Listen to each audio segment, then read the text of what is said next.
우리 때는 말이죠. 땅 사고 집 사두면 그게 곧 자식들 대학 등록금이었고 든든한 노후 보험이었습니다. 집값은 절대 배신하지 않는다는 믿음, 바로 우리 세대가 만든 성공 공식이었죠. 그런데 세상이 너무나도 달라졌습니다.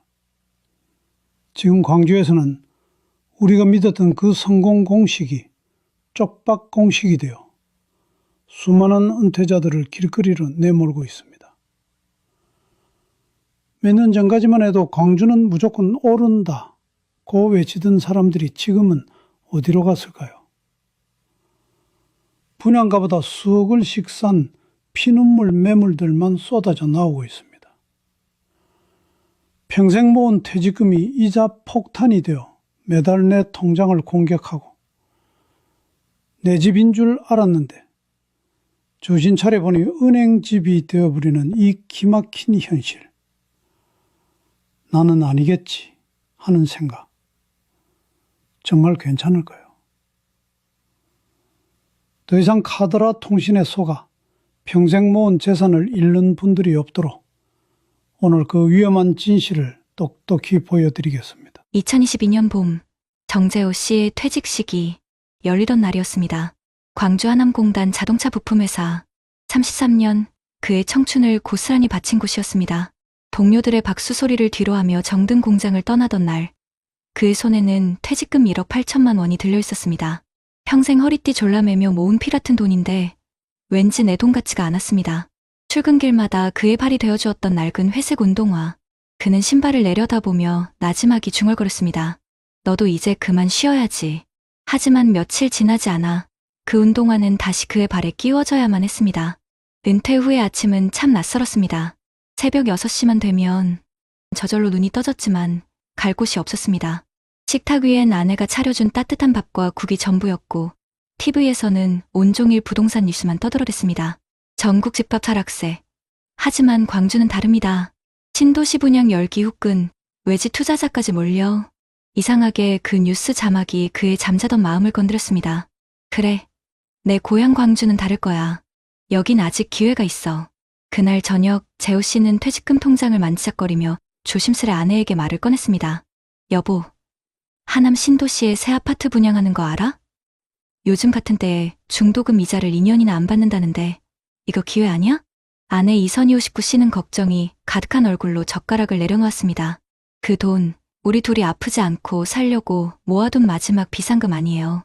서울도 아니고 광주에 무슨 아파트를 또 사요. 요즘은 말이야.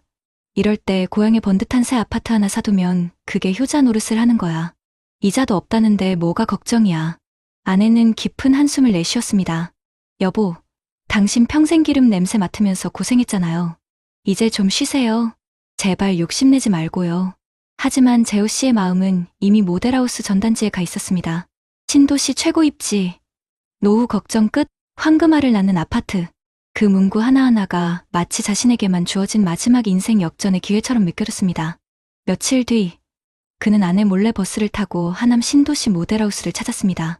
주차장은 외지에서 온 차들로 가득했고 안에서는 신나는 음악이 울려 퍼졌습니다. 모든 게 축제 분위기였습니다.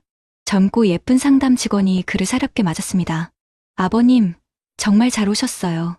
이건 그냥 집이 아니에요. 2년 동안은 돈 한 푼 안 내고 갖는 새 집입니다. 준공되고 전세만 놓으면 앉아서 몇천은 버시는 거예요. 그 말에 재호 씨의 눈이 번쩍 뜨였습니다.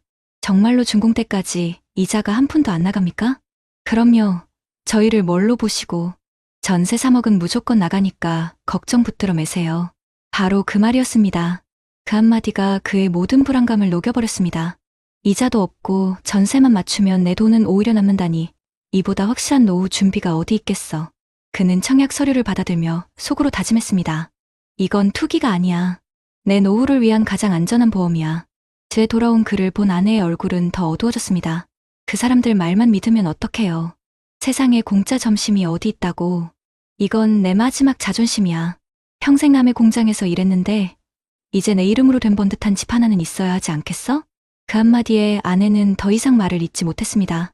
거실 구석 퇴직식 날 벗어둔 낡은 운동화 위로 먼지가 하얗게 쌓여가고 있었습니다. 주말에는 아들 민수 씨가 찾아와 불같이 화를 냈습니다. 아버지, 지금 뉴스 안 보세요? 금리가 미쳐서 다들 죽는 소리 하는데 무슨 아파트 청약이에요. 아들아, 집은 말이다. 결국엔 올라. 그건 세상이 바뀌어도 안 변하는 진리야. 그 진리 믿다가 지금 길바닥에 앉은 사람이 한둘인 줄 아세요? 제발 정신 좀 차리세요.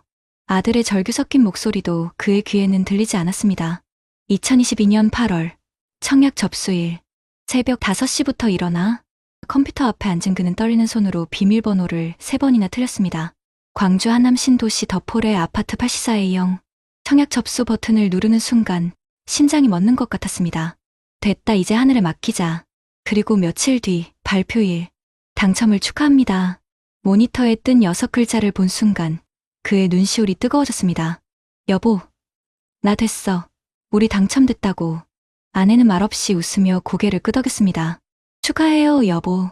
이제 정말 시작이네요. 계약금 4,800만 원을 이체하던 순간 통장 잔고가 뭉텅 비어버렸지만 마음만은 부자가 된 것 같았습니다. 계약서를 품에 안고 집에 돌아온 그날 밤, 그는 서재 책상 위에 낡은 운동화를 조심스레 올려놓았습니다. 너도 고생 많았다. 우리 이제 진짜 편하게 살자. 하지만 그 낡은 운동화는 알고 있었을 겁니다. 진짜 고생길은 이제부터 시작이라는 것을. 2023년 겨울, 첫눈이 내리던 날, 정재호 씨는 오랜만에 하남 신도시 공사 현장을 찾았습니다. 펜스 너머로 보이는 회색 콘크리트 기둥들 사이로 철근 냄새가 코끝을 찔렀습니다. 이제 절반쯤 올랐네. 그래도 잘 되고 있구만. 그는 두 손을 호주머니에 찔러 넣은 채 한참을 서 있었습니다. 마치 자신이 세운 집인 양 자부심이 느껴졌습니다. 그때 아내가 뒤에서 조용히 물었습니다. 여보, 진짜 괜찮은 거죠? 그럼. 봐봐. 사람들도 다 사잖아. 여긴 입지가 좋아. 그는 일부러 자신감 있는 표정을 지었지만 가슴 한켠에서는 설명할 수 없는 불안이 조금씩 자라나고 있었습니다. 입주자 단톡방은 언제나 시끌벅적했습니다. 이번 단지는 광주 최고 인기예요. 전세 3억은 무난합니다. 지금 계약하신 분들 대부분 서울 사시는 분들이래요. 그런 말들이 그에게는 확신의 증거처럼 들렸습니다. 그는 밤마다 카페 글을 읽으며 안심했고 추천맨 앞장에는 커다란 글씨로 이렇게 써두었습니다. 계약금 4,800만 원 더하기 대출 3억 더하기 전세 3억은 내 돈 2억 투자. 완벽한 계산.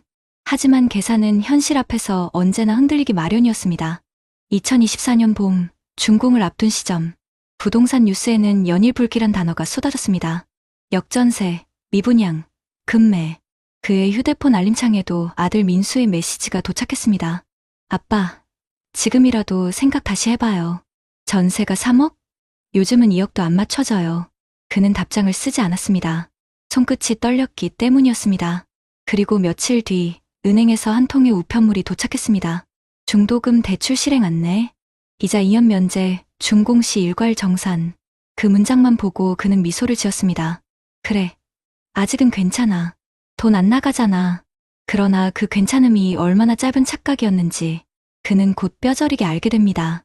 2025년 1월, 입주식 날. 단지 입구에는 커다란 현수막이 걸려 있었습니다. 축, 하남 땡땡 아파트 입주 시작. 그는 아내와 함께 새 열쇠를 건네받았습니다. 17층, 깨끗한 하얀 벽지, 반짝이는 마루.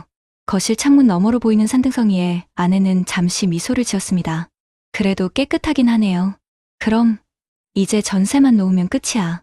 그는 그렇게 말하며 안심했지만 그의 말이 진심이 아니었다는 걸 아내는 알고 있었습니다. 며칠 뒤 단지 앞 부동산을 찾았습니다. 유리창에는 전세 2억 7천, 급전세 2억 5천 같은 종이가 덕지덕지 붙어 있었습니다. 사장님, 저도 3억에 내놓으려고 하는데요. 중개업자가 난감한 표정을 지었습니다. 요즘 전세 맞추기 어려워요. 그래도 일단 내놔보시죠. 곧 오를 거예요. 다 새 아파트인데요. 그는 굳게 믿었습니다. 하지만 한 달이 지나도 전화 한 통 오지 않았습니다. 그의 노트북 검색창에는 매일 같은 단어가 반복되었습니다. 광주 하남 전세 시세. 숫자는 매일 조금씩 내려갔습니다. 3억이 2억 8천으로, 2억 8천이 2억 5천으로, 결국 2억 초반대까지 떨어졌습니다. 봄이 올 무렵, 그는 처음으로 이자 고지서를 받아들었습니다. 매달 납부액 91만 2천 원. 통장을 열 때마다 잔고가 깎여나갔습니다. 이게 뭐야, 이렇게 많이 빠져나가? 아내는 그를 바라보다가 조용히 말했습니다. 이자 면제라던 그 말, 결국 이거였네요. 그는 아무 말도 하지 못했습니다. 그저 식탁 위 낡은 운동화를 바라볼 뿐이었습니다. 그 운동화 밑창엔 그가 평생 다닌 공장 바닥에 기름때가 아직도 남아 있었고 그 냄새가 이상하게 코끝을 찔렀습니다. 여름이 되자 결국 그는 결심했습니다. 전세 2억에라도 내놓자. 그 차이만큼 약 1억 원의 빚이 남았습니다. 그날 은행에서 받은 고지서에는 이렇게 적혀 있었습니다. 이자 납부액 43만 원, 국민연금 130만 원 중 절반이 사라졌습니다.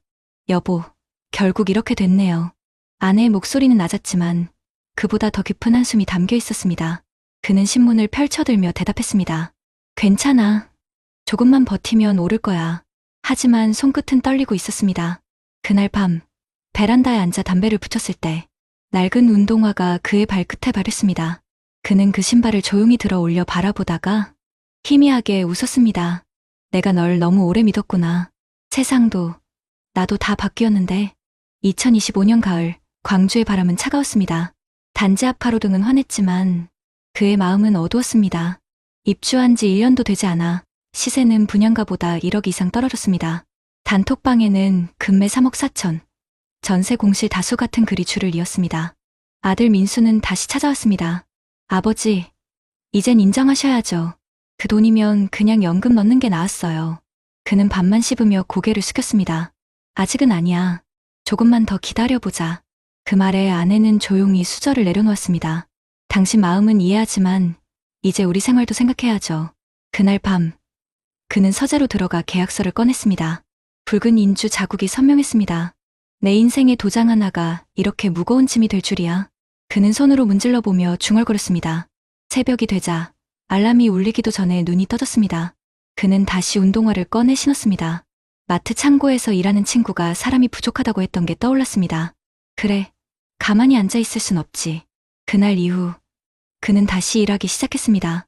라면 박스를 나르고 우유 상자를 옮기며 하루 종일 땀에 젖은 몸으로 살았습니다. 퇴근길, 버스 안에서 그는 문득 창밖을 내려다봤습니다. 멀리 자신이 분양받은 그 아파트가 어둡게 서 있었습니다. 불이 꺼진 층, 불이 켜진 층이 뒤섞여 있었습니다. 그는 그 불빛 사이에 자신을 본 듯했습니다. 한때는 밝았지만 지금은 깜빡이는 불빛. 그는 집에 돌아와 운동화를 벗으며 중얼거렸습니다. 그래도 버텨야지. 이자 내야 하니까. 아내는 말없이 그를 바라보다가 조용히 물었습니다. 여보, 이렇게까지 해야 돼요? 그는 잠시 숨을 고르고 대답했습니다. 괜찮아. 이렇게라도 버티면 언젠간 다시 좋아질 거야. 하지만 그 말은 스스로에게 하는 거짓 위로에 불과했습니다. 창문 밖으로 바람이 불어와 낡은 운동화를 스쳤습니다. 그 신발은 조용히 쓰러졌습니다. 그 모습이 마치 그가 붙잡고 있던 노후의 공식이 무너지는 순간 같았습니다. 지금도 그의 서재 한켠에는 그 운동화가 놓여 있습니다. 기름때가 묻은 그 신발은 그가 평생 믿었던 집값은 오른다는 신화를 대신해 욕심은 노후를 삼킨다는 교훈을 남기고 있었습니다. 그는 오늘도 아침마다 그 운동화를 바라보며 스스로에게 말합니다. 안전이 결국 가장 큰 수익이더라. 여러분 어떠신가요? 위의 사례는 정말 비참하고 서글픈 인생 아닌가요? 하지만 지금부터 소개해드릴 이야기는 정반대의 선택으로 평온하고 단단한 노후를 살고 있는 한 사람의 이야기입니다. 2021년 여름, 전북 전주의 한 시청 건물 앞에서 63세 김동석 씨가 정년퇴직 인사를 마쳤습니다. 김 과장님, 이제 좀 쉬세요. 동료들의 박수 속에서 그는 미소를 지었지만 마음 한켠은 묘하게 허전했습니다. 서류철로 가득한 책상, 30년 동안 매일 닦던 검은 가죽 구두, 그리고 마지막으로 책상 서랍에 넣어둔 흰 머그컵 한 잔. 그 안엔 오래된 커피 얼룩이 남아 있었지만 그에게는 평생의 일상이 담긴 물건이었습니다. 그는 퇴직금 대신 매달 나오는 공무원 연금 176만 원을 선택했습니다.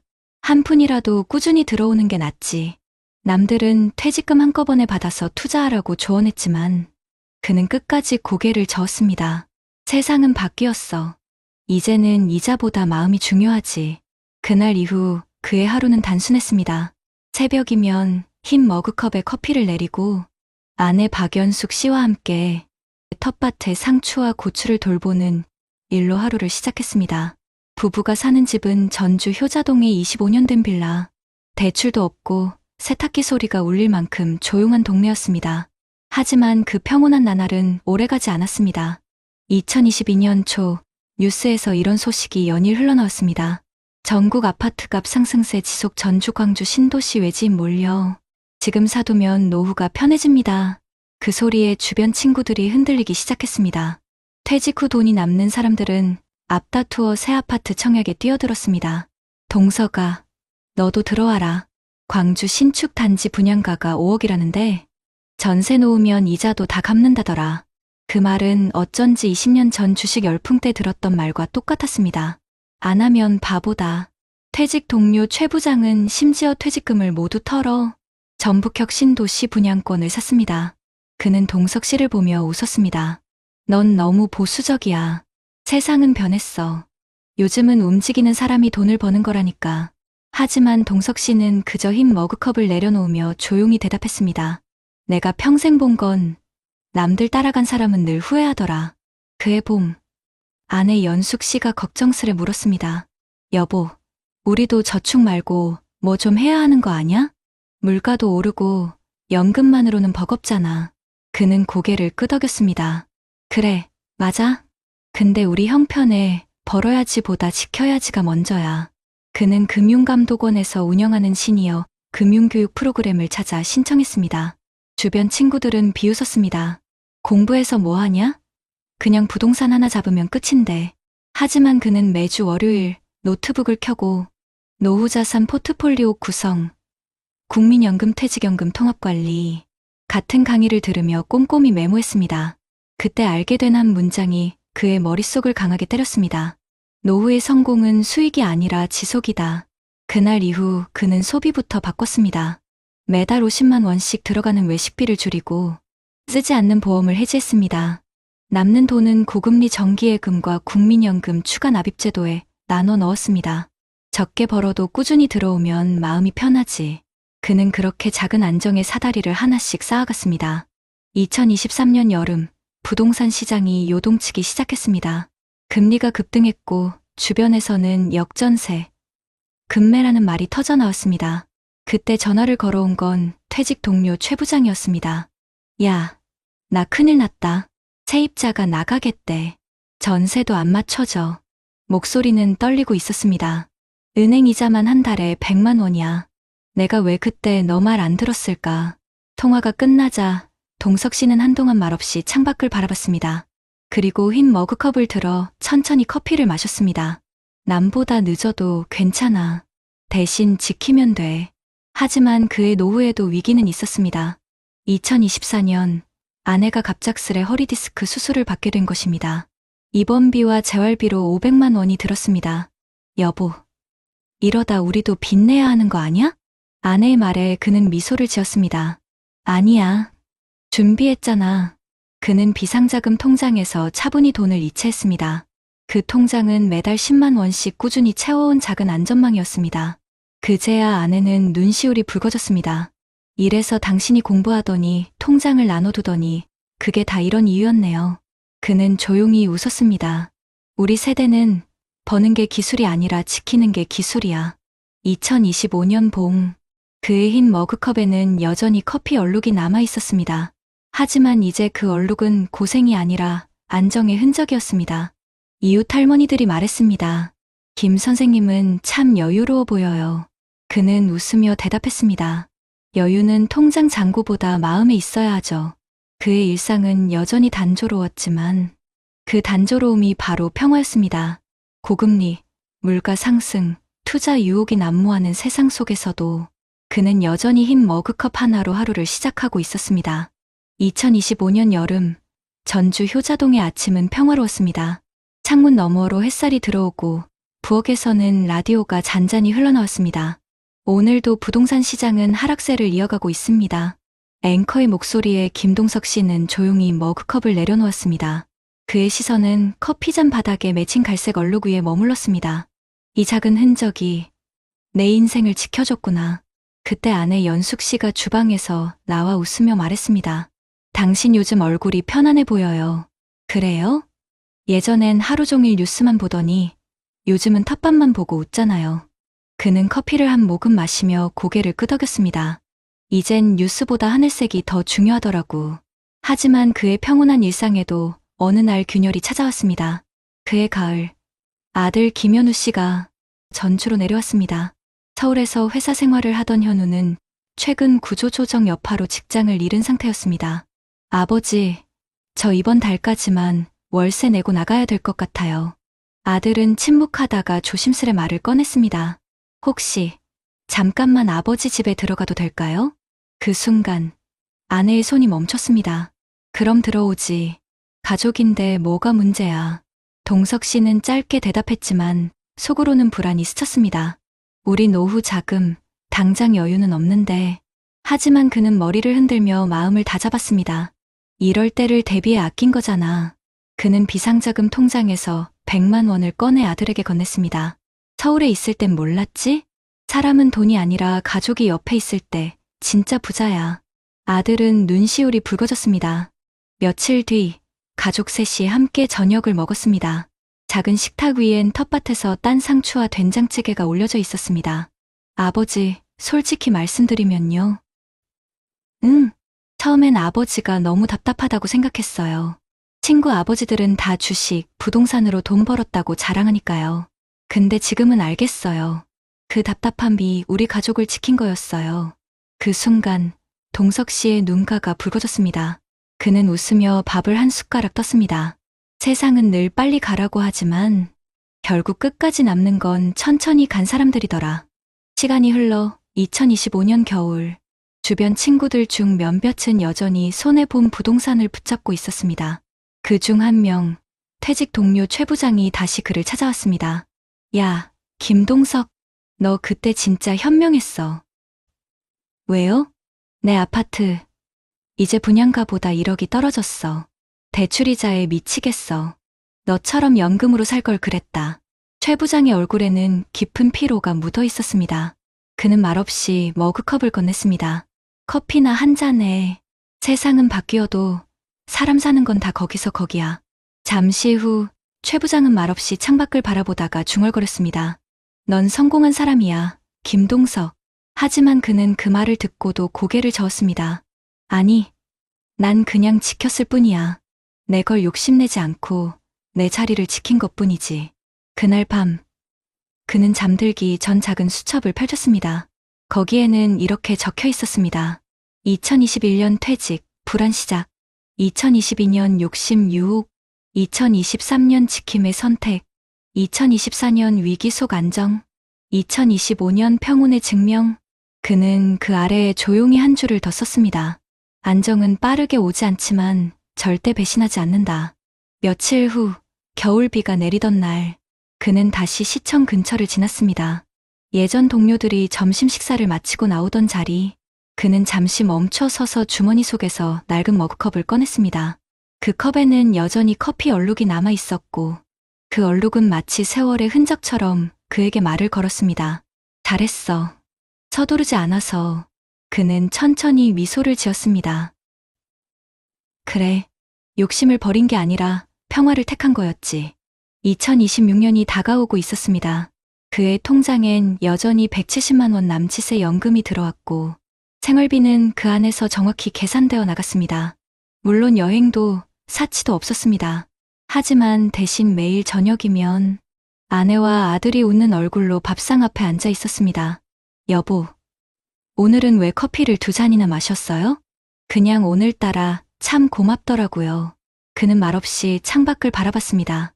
눈발이 흩날리는 그 밤, 그의 머그컵에서 피어오르는 김은 마치 세월을 데우는 듯했습니다. 이제 그의 인생엔 더 이상 한탕도 역전도 없었습니다. 하지만 그 대신 매일 같은 자리에서 같은 사람들과 같은 커피를 마실 수 있는 평화가 있었습니다. 그 평화는 숫자로 계산되지 않는 진짜 부자의 증거였습니다.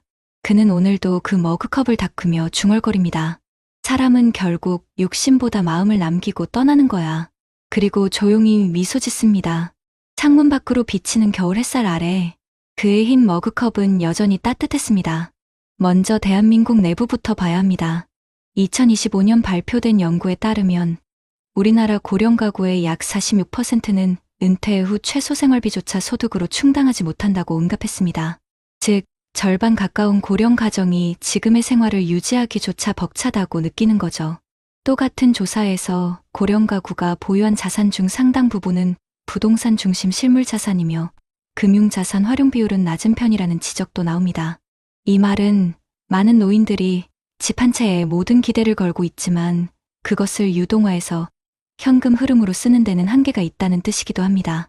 또 다른 통계로 보면 65세 이상 고령자 가구의 순자산액 자산에서 부채를 뺀 순자산은 평균 약 4억 5천만 원에 이릅니다. 그러나 여기엔 중요한 함정이 있습니다. 자산 중 대부분이 부동산이라는 점, 그리고 70대 고령층의 42%는 금융자산이 1천만 원 미만이라는 점입니다. 즉, 겉보기 순자산은 높아 보여도 손에 쥐어 쓸 수 있는 돈은 거의 없는 경우가 많다는 거죠. 부동산에 지나치게 집중된 자산 구조는 특히 문제입니다. 한국 고령 세대 가계 자산 중 부동산 등 실물 자산이 전체의 60% 이상을 차지합니다. 반면 미국이나 유럽의 경우 주택 및 부동산 자산 비중은 이보다 훨씬 낮고 금융자산 중심 구성이 많습니다. 이처럼 부동산 편중은 유동성 부족과 리스크 노출을 동시에 증폭시킵니다. 해외 연구도 많은 시사점을 줍니다. 예를 들어 중국 가계를 대상으로 한 연구에서는 인구 고령화가 진행될수록 가계의 위험 자산 참여율, 참여 깊이, 다양성 모두 감소한다는 결과가 나왔습니다. 이는 고령층이 리스크 회피적 성향을 강화하고 금융 문해력이 부족할 경우 참여가 더 위축된다는 분석과 연결됩니다. 또 다른 연구에서는 인구 고령화가 가계 자산 배분의 효율성을 전반적으로 낮춘다는 결과를 제시합니다. 특히 자산이 적은 가구나 농촌 가구일수록 고령화의 부정적 영향이 더 강화된다는 점도 강조됩니다. 정리하자면 이 통계와 연구들이 우리에게 말하고 있는 것은 다음과 같습니다. 많은 고령 가구가 최소 생활비마저 감당하기 어려운 구조에 놓여 있다. 자산은 부동산 중심이며 유동화 가능성이 낮아 실제 현금 흐름 확보가 어렵다. 인구 고령화는 가계의 위험 자산 참여를 억제하고 자산 운용의 다양성과 효율성을 저하시킨다. 자산 수준이 낮거나 농촌 거주 가구일수록 이 위험이 더 크다. 이런 통계와 연구 배경 위에서 앞서 본 두 사례 육심으로 무너진 사람과 안정으로 지킨 사람은 단순히 극단적인 드라마가 아닙니다. 실제 많은 노후 세대가 이 두 가지 길 사이를 오가고 있고 위 통계는 그 선택의 무게를 보여주는 거울입니다. 여러분, 앞선 사례와 통계가 보여준 문제점들을 마냥 안타까워만 할 수는 없습니다. 이제는 구체적인 해법까지 같이 보셔야 합니다. 그런데 다행히 이미 정부와 여러 지자체, 또 해외에서는 문제 해결을 위해 움직이는 정책들과 제도들이 존재합니다. 이걸 우리가 우리 현실에 맞게 응용할 수 있도록 함께 살펴보죠. 먼저 우리나라 정부와 지자체 차원의 움직임입니다. 2025년 기준 보건복지부에서는 든든한 노후 준비, 국가와 지자체가 함께합니다 캠페인을 펼치고 있습니다. 이를 통해 광역기초지자체들이 찾아가는 노후 준비 설명회를 열어 주민들에게 재정 설계와 자산관리 정보를 제공합니다. 이 설명회는 노후 준비 지원 사업의 인식 제고와 실천 유도를 목적으로 하고 있습니다. 이와 더불어 노후 준비 지원법 개정을 통해 지자체 장도 지역 내에서 노후준비지원센터를 지정해 주민에게 노후준비 서비스를 직접 제공할 수 있게 바뀌었습니다. 이 덕분에 부산, 인천, 전북 일부 시군 등에서 지자체 기반의 노후준비 서비스가 시범 운영되고 있다는 보고도 나옵니다. 또한 정부는 제3차 노후준비 지원 기본 계획을 수립 중이며 이 안에는 중장년 및 노인 일자리 확대, 유연 안정 노후소득 보장 체계 강화, 거주지역 중심의 노후 생활 기반 구축 등이 포함되어 있습니다. 즉, 단순히 돈만 주는 것을 넘어 거주지에서의 삶의 질과 지속 가능한 수익 구조를 함께 설계하겠다는 전략입니다. 지자체 쪽에서는 이미 실질적 지원 사업들이 운영되고 있습니다. 예를 들어 여러 지자체에서는 노후주택 개보수 사업을 시행 중입니다. 서울 일부 자치구에서는 저소득 노인을 대상으로 욕실의 안전바 설치, 미끄럼 방지 바닥 공사, 화장실 변기 높이 조정 등을 지원하고 있습니다. 경기도 지역에서는 노후주택의 단열 보강, 도배장판 교체 등의 지원을 하며 농촌 지역의 경우 지붕 방수 보강이나 벽체 보강 사업 등이 이루어지고 있습니다. 이 외에도 한국에너지공단에서는 노후 가구를 대상으로 보일러 교체, 고효율 냉난방기 설치 등 에너지 효율 개선 사업을 지원해 난방비 절감과 주거 환경 개선을 동시에 꾀하고 있습니다. 이처럼 정부와 지자체가 기반 인프라와 생활 환경을 개선해주는 역할을 확대하고 있으니 우리가 할 일은 이 제도들을 최대한 활용하고 연결고리를 만드는 것입니다. 다음은 해외 사례에서 우리가 참고할 만한 제도입니다. 먼저 대표적인 제도가 바로 영무기지 제도입니다. 미국에서는 주택을 담보로 하여 거주하면서 담보 가치를 돈으로 받을 수 있는 영무기지 제도가 활성화되어 있으며 정부 보증 상품도 있습니다. 즉 노인이 집을 팔지 않고도 자산 일부를 현금 흐름으로 전환할 수 있는 방법이죠. 이 제도는 소유 자산은 많지만 현금이 부족한 계층에게 유용한 안전판 역할을 할 수 있습니다.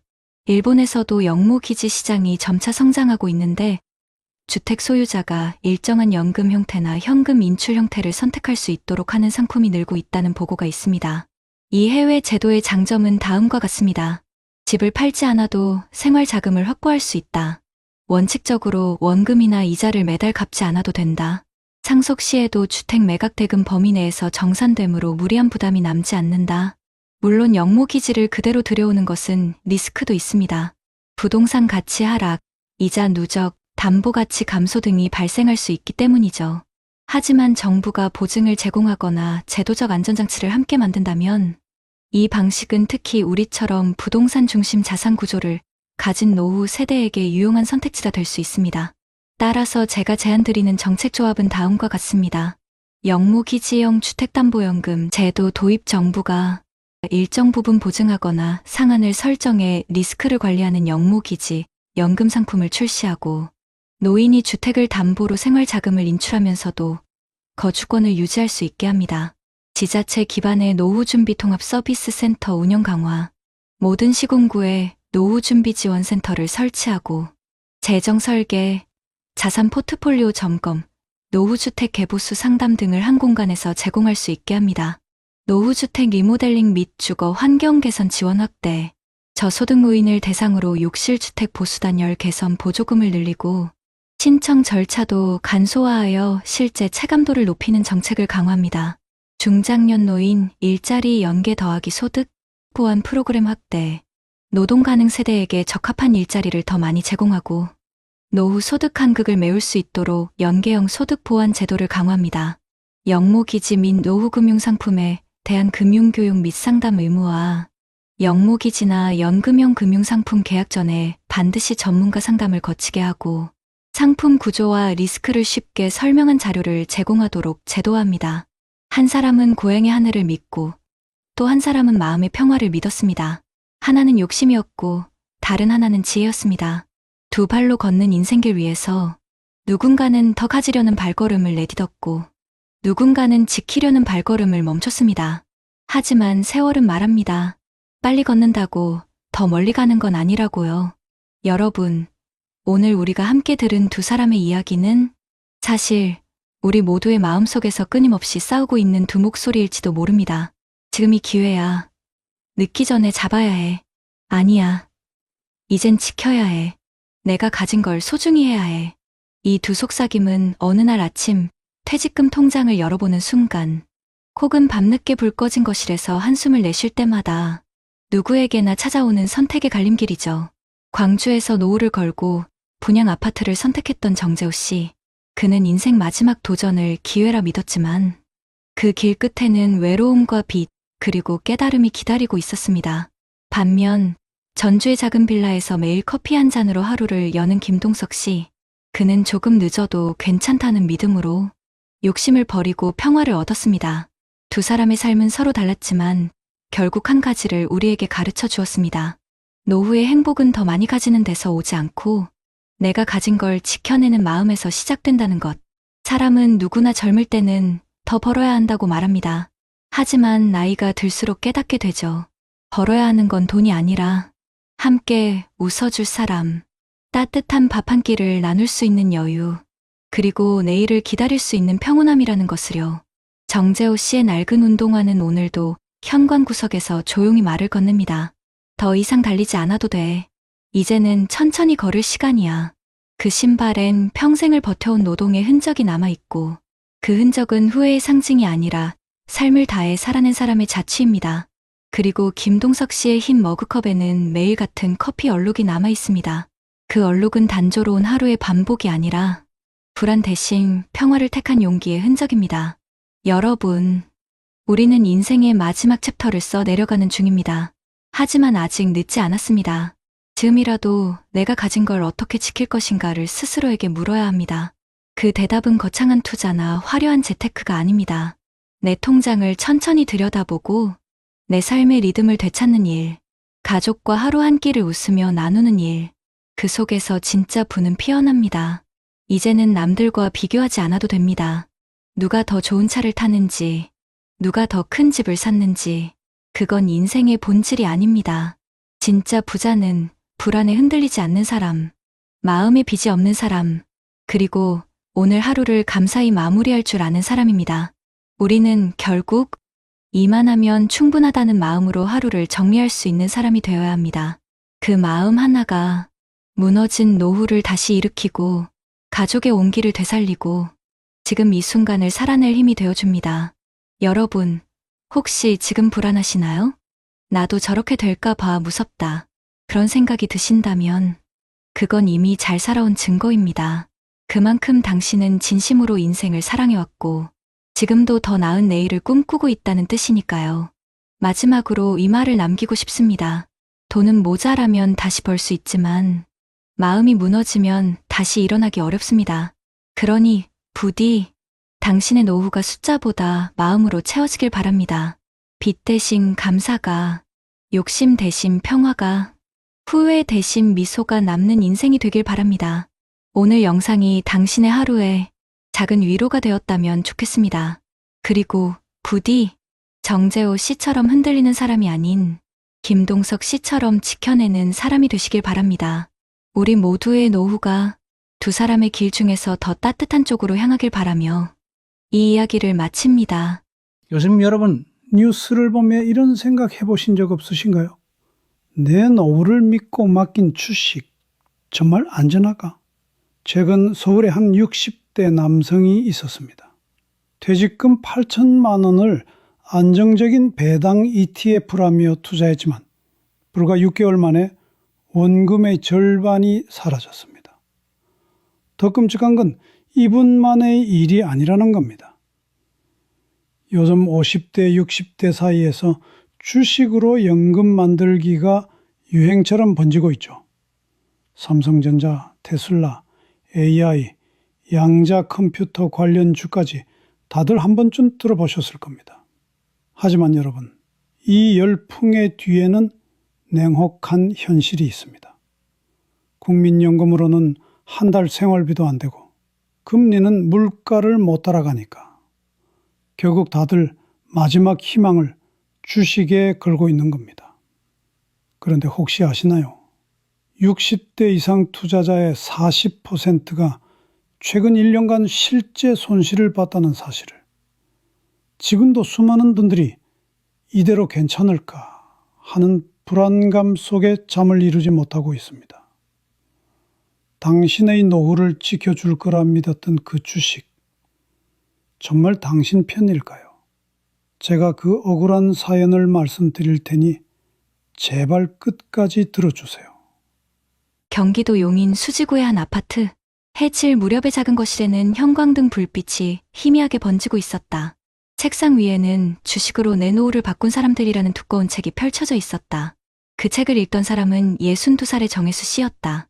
한때 중견 전자부품회사에서 30년간 근무하며 정부장이라 불리던 사람이었다. 그의 퇴직금은 1억 5천만 원. 퇴직식 날 동료들은 축하한다고 웃었지만 정 씨는 그날 밤집에 돌아와 오래된 소파에 앉아 한참을 멍하니 있었다. 이 돈으로 앞으로 30년을 살아야 하는데 그 생각이 머리를 짓눌렀다. 그날 이후 그는 매일 새벽 유튜브에서 50대 주식 투자법, 은퇴자 배당 ETF라는 영상글을 찾아보기 시작했다. 어느 순간부터 책상 위에는 주식 관련 서적이 쌓여갔다. 아내 이선영 씨는 그 모습을 보며 한숨을 쉬었다. 여보, 이제 좀 쉬어. 젊을 때도 밤새 회사 일만 하더니 퇴직하고도 또 이러면 어떡해. 이제부터가 시작이야. 회사는 끝났지만 인생은 아직 안 끝났잖아. 정 씨는 그렇게 스스로를 다독였다. 그는 국민연금으로 한 달 80만 원 정도를 받을 예정이었지만 월세 관리비 보험료를 빼면 남는 게 없었다. 은행이자는 물가를 못 따라가는데 가만히 있으면 노후는 망한다는 말이 머릿속에서 떠나지 않았다. 그의 첫 투자 종목은 삼성전자였다. 이 회사는 나라가 망하지 않는 이상 절대 안 망한다는 믿음이었다. 하지만 며칠 뒤 그는 유튜브에서 테슬라 2배 ETF 광고를 봤다. 요즘 50대, 60대가 테슬라로 인생 역전했다는 문구가 화면에 번쩍였다. 영상 속에는 은퇴 후 매달 분배금 받는 비결, 커버드콜로 월세처럼 수익 얻는 법이라는 제목들이 이어졌다. 정 씨는 그날 밤잠을 이루지 못했다. 내가 그동안 너무 보수적으로 살았던 건 아닐까? 나도 도전해야 하나? 결국 그는 새벽 3시 휴대폰을 들고 투자 버튼을 눌렀다. 그의 1억 5천만 원 중 절반인 7,500만 원이 미국 S&P 500 ETF와 커버드콜 상품으로 들어갔다. 나머지는 AI 양자 컴퓨터 관련주로 나눠 샀다. 그의 책상 옆에는 언제나 주식 투자 책이 놓여 있었다. 책에는 형광펜 자국과 메모가 빼곡했다. 배당주 안정, ETF 분산, 공포에 팔지 말라. 그는 매일 새벽 5시에 일어나 뉴욕 증시를 확인했고 저녁 식사 때면 아내에게 그래프를 보여주며 말했다. 봐봐. 오늘은 3% 올랐어. 이제 우리도 월세 수입처럼 돈이 들어올 거야. 아내는 씁쓸하게 웃었다. 여보, 그게 진짜 월세처럼 꾸준히 들어오면 좋겠네. 하지만 2025년 봄, 미국 나스닥이 급락했다. AI 관련주와 테슬라 2배 ETF는 순식간에 30% 가까이 떨어졌다. 정 씨의 계좌에는 빨간 숫자가 아닌 짙은 파란색 손실 표시가 떠 있었다. 그는 처음엔 괜찮다고 생각했다. 장기 투자니까 괜찮아. 버티면 오르겠지. 그러나 손실이 40%를 넘어가자 밤마다 불면증이 찾아왔다. 그날도 새벽 2시, 정 씨는 불을 켜고 책상 앞에 앉아 있었다. 책상 위에는 반쯤 읽다만 주식 투자 책이 열려 있었다. 책 귀퉁이에 이런 문장이 밑줄로 표시되어 있었다. 시장은 언제나 이성을 잃은 사람의 돈을 가져간다. 그 문장을 바라보며 그는 한참을 멍하니 있었다. 거실로 나온 아내가 다가와 조용히 물었다. 여보, 우리 이제 그만할까? 그냥 남은 돈이라도 지키자. 정 씨는 고개를 저었다. 아니야. 이건 잠깐 흔들리는 거야. 다들 이 시기를 지나야 성공하는 거야. 그의 목소리엔 다급함이 섞여 있었다. 퇴직 전에는 냉정하고 분석적인 부장이었지만 지금의 그는 마치 바다 위에서 손을 부르는 사람처럼 불안해 보였다. 그 무렵 딸이 찾아왔다. 아빠, 요즘 뉴스 봤어? 60대 이상 투자자 손실률이 40%래. 엄마 걱정 많아. 정 씨는 미소를 지었다. 아빠는 달라. 나는 공부하고 하는 거야. 다들 ETF 몰라서 손해보는 거야. 그의 말에 딸은 잠시 말을 멈췄지만 방 안에 쌓인 주식 서적들을 보고 아무 말 없이 나갔다. 며칠 뒤, 그는 친구들과 점심을 먹었다. 다들 은퇴 후 골프나 등산 이야기를 나누었지만 정 씨의 머릿속은 온통 주가 생각뿐이었다. 야, 요즘 테슬라 봤냐? 다시 반등할 조짐이 보여. 그는 흥분해서 말했지만 친구 하나가 조용히 말했다. 혜수야, 너 너무 몰입하는 거 아니냐? 주식은 인생의 일부지 전부는 아니야. 정 씨는 잠시 웃었지만 그 말이 이상하게 오래 마음에 남았다. 집으로 돌아오는 길, 그는 지하철에서 휴대폰을 켰다. AI 성장 기대감으로 상승 전환, 그 문구를 보고 다시 희망이 생겼다. 그래, 아직 기회는 있다. 그는 다시 500만 원을 추가로 넣었다. 그날 밤, 책상 위 주식 투자 책 위에 커피 자국이 번져 있었다. 그 자국이 마치 미래를 예고하는 얼룩처럼 보였다. 2025년 여름, 무더운 날씨에 에어컨도 켜지 않은 채 정에 쑤시는 거실 한가운데 앉아 있었다. 휴대폰 화면엔 또다시 하락 중인 주가 그래프가 떠 있었다. 빨간색 대신 온통 푸른색, 마이너스 48%. 그의 손끝은 떨렸고 이마엔 식은땀이 맺혔다. 이럴 리가 없어. 이번에는 반드시 오른다 했는데 그가 믿었던 커버드콜 ETF는 연일 배당금이 줄었고 AI 관련주는 급락했다. 배당만 받아도 산다던 유튜브 멘토들의 말은 이제 사라지고 없었다. 정 씨의 투자 계좌에는 7,500만 원이던 돈이 4천만 원도 안 남았다. 그제야 아내의 말이 떠올랐다. 이제 그만하자. 남은 돈이라도 지키자. 하지만 이미 늦었다. 그는 손절하지 못했다. 이렇게 팔면 진짜 끝이야. 아직은 버텨야 해. 스스로에게 그렇게 말했지만 가슴 한켠이 텅 비어갔다. 며칠 후 정 씨는 모처럼 친구 박노철 씨를 만났다. 그는 예전 회사 동기였다. 퇴직금 대부분을 채권형 펀드와 예금으로 나눠 넣고 작은 식당을 운영하며 조용히 살고 있었다. 노철 씨는 정 씨의 표정을 보더니 금세 눈치를 챘다. 혜수야, 요즘 힘들지? 아니야. 괜찮아. 잠깐 흔들린 거야. 하지만 그 말 끝이 떨렸다. 나는 내가 너무 몰입할까 걱정돼. 돈보다 중요한 건 마음이잖아. 지금 그 마음이 무너지고 있는 거야. 그날 집으로 돌아온 정 씨는 문득 주식 투자책을 꺼내 들었다. 손때 묻은 책장을 넘기던 그는 노후의 돈은 불리는 것보다 지키는 게 먼저다라는 문장을 발견했다. 잠시 동안 아무 말도 하지 못했다. 그동안 자신이 지키려 했던 건 돈이 아니라 자존심이었다. 퇴직 후 무능한 노인으로 보이기 싫었던 것이다. 그날 저녁 아내가 조심스레 말을 꺼냈다. 여보, 이젠 그냥 조금이라도 남은 돈으로 마음 편하게 살면 안 될까? 우리 욕심 내려놓자. 당신이 힘들어 보여. 정 씨는 고개를 숙였다. 미안해. 내가 너무 늦게 깨달았네. 그는 고개를 들지 못한 채 농가를 훔쳤다. 이 책 처음엔 희망이었는데 지금은 나한테 비처럼 느껴진다. 며칠 뒤 그는 결심했다. 남은 4천만 원 중 절반은 안정형 채권 ETF로 나머지는 생활비 통장으로 옮겼다. 휴대폰 속 증권 앱을 삭제하며 말했다. 이제 숫자 대신 사람을 좀 봐야겠다. 그 후 정 씨는 새벽마다 시장 그래프 대신 근처 공원의 새벽 하늘을 보며 걷기 시작했다. 그는 말없이 하늘을 올려다보며 작은 숨을 내쉬었다. 이제야 조금 살겠다. 가을이 되자 딸이 손자를 데리고 찾아왔다. 손자의 작은 손이 정 씨의 손등을 잡았다. 할아버지, 우리 같이 놀자. 그 한마디에 정 씨는 웃으며 대답했다. 그래, 이제는 할아버지가 내 친구 할게. 아내는 식탁 위에 커피를 내려놓으며 조용히 물었다. 이젠 괜찮아? 정 씨는 잠시 창밖을 바라보다 말했다. 응, 괜찮아. 이제 돈으로 미래를 증명하려는 건 그만하려고. 그 말은 마치 지난 세월을 정리하는 한마디 같았다. 그는 더 이상 증시 뉴스에 매달리지 않았다. 대신 퇴직 후 처음으로 지역복지관의 시니어 투자 교육반에 등록했다. 이번엔 돈을 벌기 위해서가 아니라 다른 어르신들에게 내가 겪은 실수를 나누기 위해서였다. 강의 첫날, 그는 칠판에 이렇게 적었다. 투자는 인생의 일부입니다.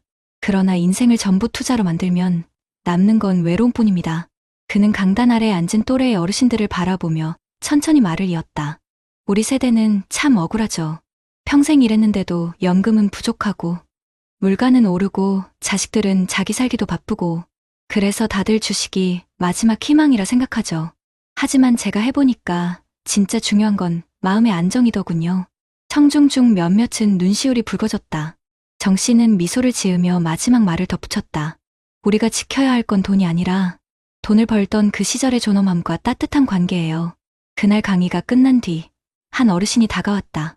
정 선생님, 저도 삼성전자 믿고 전 재산 넣었다가 반토막 났어요. 그래도 선생님 얘기 들으니 조금 위로가 됩니다. 정 씨는 고개를 끄덕이며 손을 꼭 잡았다. 괜찮아요. 우리 아직 늦지 않았어요. 이제는 돈 대신 사람을 키울 때니까요. 그날 밤 집으로 돌아온 정 씨는 오랜만에 그 주식 투자 책을 서랍에 넣으며 조용히 중얼거렸다. 이제 됐다. 그래도 이 책 덕분에 내 인생의 마지막 교훈은 배웠네. 그는 불을 끄고 창문을 열었다. 바깥 공기가 선선하게 들어왔다. 주식 차트 대신 별빛이 그의 방 안으로 비쳤다. 그리고 처음으로 마음이 잔잔했다. 여러분, 어떠신가요? 정혜수 씨의 이야기는 먼 얘기 같지만 지금 우리 세대가 마주한 현실입니다. 노후를 지키려던 주식이 오히려 마음을 무너뜨리지 않게 이제는 숫자보다 삶의 온도를 지켜야 할 때입니다.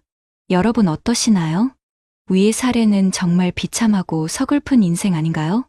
하지만 지금부터 소개해드리는 사례는 정반대의 선택으로 행복한 노후를 보내고 있는 한 사람의 이야기입니다. 서울 강동구 천호동의 오래된 아파트.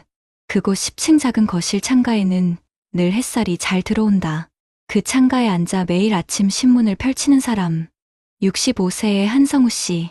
그는 30년간 서울시청 공무원으로 근무하다 2020년에 정년퇴직했다. 퇴직 당시 한 씨의 연금은 매달 240만 원. 그는 퇴직금 대신 평생 근무 덕분에 받을 수 있는 안정적인 연금을 내 노후의 기둥이라 불렀다. 주변 친구들이 주식과 코인에 뛰어들 때 그는 한동안 고민했다. 성우야, 너도 이제 손 놓으면 안 돼. 연금만으로는 안 돼. 요즘 60대 다 테슬라 산다더라. AI ETF 이런 거 들어가면 매달 배당 나온대. 퇴직식 날 오랜 동료가 건넨 말이었다. 한 씨는 그날 밤 거실 창가에서 혼자 앉아 있었다. 손에는 오래된 노트를 들고 그 위에 이렇게 적었다. 내 노후는 수익이 아니라 안정으로 지킨다. 그는 젊은 시절부터 숫자보단 원칙을 지켜온 사람이었다. 가계부를 매일 썼고 급여가 들어오면 무조건 20%는 저축했다. 가족과 외식 한 번을 해도 오늘은 이 금액까지만 하며 계산하던 그 습관은 은퇴 후에도 변하지 않았다. 퇴직 후 그는 친구들과 다르게 행동했다. 은행에서 권유하는 고위험 투자 상품을 거절하고 대신 국민연금, 공무원연금, 퇴직연금을 한눈에 관리할 수 있는 통합연금 포털을 통해 자산 흐름을 정리했다. 그리고 남는 돈으로는 배당주 ETF를 공부하기 시작했다. 그는 투자책을 사지 않았다. 대신 매일 아침 신문 경제면을 스크랩했다. 아내 이영숙 씨는 처음엔 의아했다. 여보, 요즘은 다 유튜브 보고 투자한다는데 당신은 왜 아직 신문을 봐? 신문엔 광고가 없어. 유행이 아니라 사실이 나오잖아. 그 대답에 아내는 미소를 지었다. 한 씨의 하루는 단순했다. 아침엔 신문, 점심엔 산책, 오후엔 지역복지관 시니어 금융교실 수업. 그곳에서 그는 ETF 구조와 분산 투자 원칙을 배웠다. 강의 첫날 강사가 한 말이 아직도 그의 머리에 남아있다. 돈은 겁낼 때 잃고 지킬 때 불어납니다. 그날 이후 그는 자신의 돈을 목적별로 나눴다. 생활비 통장, 비상금 통장, 투자 통장. 그리고 투자 통장에는 단 2개의 상품만 넣었다. 하나는 KODEX, 미국 배당 ETF, 다른 하나는 TIGR 국채 ETF였다. 처음엔 친구들이 비웃었다. 야, 그런 거 넣어서 언제 돈 벌래? 지금은 AI 시대야. 테슬라 2배 ETF 몰라? 그거 요즘 60대 사이에서 인기야. 그 말에 한 씨는 조용히 웃으며 대답했다. 나는 인생을 2배로 걸 만큼 여유가 없어. 하지만 갈등은 집 안에서도 찾아왔다. 아들 현우는 스타트업을 운영하며 늘 아버지에게 새로운 투자를 권했다. 아버지, 요즘 코인 시장 반등이에요. 이더리움 사두면 몇 달 만에 2배 갑니다. 연금만 믿고 살기엔 시대가 너무 빨라요. 한 씨는 잠시 아들의 말을 들은 후 자신의 오래된 노트를 펼쳤다. 그 위에는 이렇게 적혀 있었다. 나는 내 노후를 변동성이 아닌 시간에 맡긴다. 현우야, 아빠는 너처럼 빠르게 달릴 필요 없어. 나는 지금 천천히 걸을 때야. 그 말에 아들은 답하지 못했다. 그러던 어느 날 뉴스에서 60대 투자자 40% 손실이라는 제목이 떴다. 한 씨의 친구들 몇몇은 그 손실을 직접 겪었다. 어떤 이는 퇴직금 1억이 절반으로 줄었고 어떤 이는 커버드콜 ETF 배당금이 줄어 생활비를 감당하지 못했다. 그 소식을 들은 날 밤, 한 씨는 아내에게 말했다. 여보, 오늘 뉴스 봤어? 다들 고생하네. 그러게, 당신처럼 천천히 한 사람은 거의 없대. 아니야. 나는 그냥 운이 좋았던 거야. 욕심이 없었던 게 다행이지. 그 말은 겸손처럼 들렸지만 사실은 오랜 시간의 절제가 만든 결과였다. 퇴직 5년이 지난 지금 그의 계좌엔 여전히 원금이 그대로 있고 매달 25만 원의 배당이 꾸준히 들어온다. 생활비의 대부분은 연금으로 충당되고 남는 돈으로는 손주 용돈과 여행비를 마련한다. 그는 여전히 매일 아침 신문을 읽고 신문 옆에 놓인 작은 수첩에 이렇게 쓴다. 오늘도 손실은 없고 마음은 편안하다. 하지만 그 평온함이 오기까지는 그 역시 불안과 흔들림의 시기를 견뎌야 했다. 2023년 금리 인상으로 배당 ETF 수익률이 떨어졌을 때 그는 잠시 마음이 흔들렸다. 나도 조금은 더 공격적으로 해볼까? 그런 유혹이 고개를 들었다. 그러나 그는 그날 저녁 거울을 보며 혼잣말을 했다. 내 나이에 또다시 흔들리면 내 삶 전체가 흔들리겠지. 그는 조용히 노트를 덮었다. 그리고 다시 원칙으로 돌아갔다. 그날 이후 그의 삶엔 불안 대신 규칙이 자리했다. 그는 돈을 쫓지 않고 돈이 자신을 따라오게 만들었다. 2025년 가을, 강동구 천호동의 하늘은 유난히 맑았다. 한성우 씨는 아내와 함께 작은 공원 벤치에 앉아 있었다. 길가엔 코스모스가 피어있고 아이들의 웃음소리가 들려왔다. 아내가 손수 싸온 도시락을 꺼내며 물었다. 당신, 요즘 얼굴이 편해 보여. 무슨 좋은 일 있었어? 한 씨는 웃으며 말했다. 그냥 주식 앱을 끄고 나니 세상이 다시 보이네. 그는 지난 봄 과감히 스마트폰에서 증권 앱을 삭제했다. 그 이후로 계좌를 들여다보는 대신 매달 말이면 이메일로 들어오는 배당 내역서를 한번 확인하는 게 전부였다. 그의 수익률은 크지 않았다. 하지만 놀랍게도 원금은 단 한 번도 줄지 않았다. 그는 말했다. 이제 내 통장은 돈이 있는 곳이 아니라 마음이 쉬는 곳이야. 그의 오랜 친구 박재홍 씨는 달랐다. 같은 시청 출신이었지만 퇴직금 일부를 테마주에 투자했다가 최근 손실로 고민이 깊었다. 그날도 커피를 마시며 말했다. 야, 넌 참 대단하다. 나는 2천만 원 벌겠다고 시작했는데 벌써 1,000만 원이 날아갔어. 근데 넌 배당만으로도 여유롭잖아. 한 씨는 커피잔을 내려놓으며 조용히 대답했다. 나는 돈보다 마음을 먼저 관리했어. 돈은 잃어도 마음이 흔들리면 회복이 어렵더라고. 그 말에 친구는 잠시 아무 말도 하지 못했다. 그들은 오래도록 커피잔을 사이에 두고 묵묵히 앉아 있었다. 그날 밤, 한 씨는 아내와 함께 저녁을 먹었다. 팁 50대, 60대 노후 준비, 실패 사례에 대한 뉴스가 흘러나왔다. 은퇴 후 공격적인 투자에 나섰던 60대 남성, 최근 급락으로 생활고에 시달리며 극단적인 선택. 그 소식에 아내는 젓가락을 멈췄다. 참 무섭다, 그치? 당신은 정말 현명한 선택을 한 거야. 한 씨는 잠시 화면을 바라보다가 말했다. 아니야. 나도 그럴 뻔했지. 다만 운 좋게 욕심이 조금 덜했을 뿐이야. 그의 눈빛엔 묘한 안도감과 슬픔이 함께 있었다. 그는 자신의 책상 위에서 오래된 노트를 꺼냈다. 그 속엔 작은 글씨로 적힌 문장이 있었다. 돈을 벌기보다 잃지 않는 삶을 배우자. 그는 그 문장을 손가락으로 천천히 따라 읽었다. 그리고 웃었다. 퇴직한 지 5년이 지난 지금 한성우 씨의 하루는 느리지만 단단했다. 아침엔 신문을 읽고 점심엔 아내와 동네 도서관을 찾아 독서 모임을 운영했다. 그 모임 이름은 느림 배당회. 참여자 대부분은 60대 이상 시니어들이었다. 매주 수요일 10명 남짓한 어르신들이 모여 각자의 재테크 실수를 나누며 웃곤 했다. 한 씨는 늘 같은 자리에 앉아 이렇게 말했다. 우리는 모두 부자가 될 순 없지만 마음이 편한 부자는 될 수 있습니다. 모임이 끝나면 그는 커피를 한 잔 내려 참석자들에게 나눠줬다. 누군가는 이 커피가 제일 부자 냄새나요라며 웃었다. 그 말에 한 씨도 함께 웃었다. 며칠 후 아들이 오랜만에 집을 찾았다. 현우는 결혼을 앞두고 있었다. 아버지, 저 이번에 집 계약했어요. 적금이랑 코인 조금 정리했죠. 예전엔 그게 전부인 줄 알았는데 이제 좀 알겠어요. 돈보다 중요한 건 시간을 지키는 거네요. 그 말에 한 씨는 고개를 끄덕이며 말했다. 그래, 그걸 이제 안 게 어디냐? 아빠도 그거 깨닫는데 60년 걸렸어. 아들은 잠시 웃다가 아버지의 손을 꼭 잡았다. 아버지 덕분이에요. 그 순간 한 씨는 가슴이 따뜻해졌다. 돈으로 얻은 행복이 아니라 삶으로 얻은 평온한 자부심이었다. 그날 밤 그는 창가에 앉아 노트를 펼쳤다.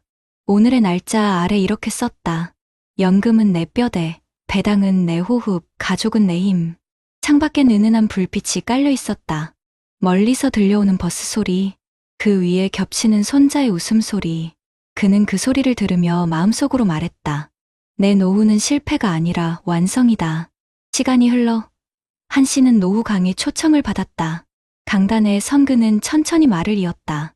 여러분, 우리는 늘 돈을 키우는 법만 배웠죠. 하지만 이제는 돈을 지키는 법을 배워야 합니다. 주식도, 연금도 다 좋지만 결국 우리를 살리는 건 마음의 여유예요. 강연이 끝나자 한 어르신이 눈시울을 붉히며 다가왔다. 선생님, 저도 그동안 너무 불안했어요. 이젠 연금만으로 사는 게 부끄럽지 않게 느껴지네요. 한 씨는 고개를 끄덕이며 손을 잡았다. 그게 바로 부자의 시작이에요. 그날 저녁, 그는 다시 창가에 앉았다.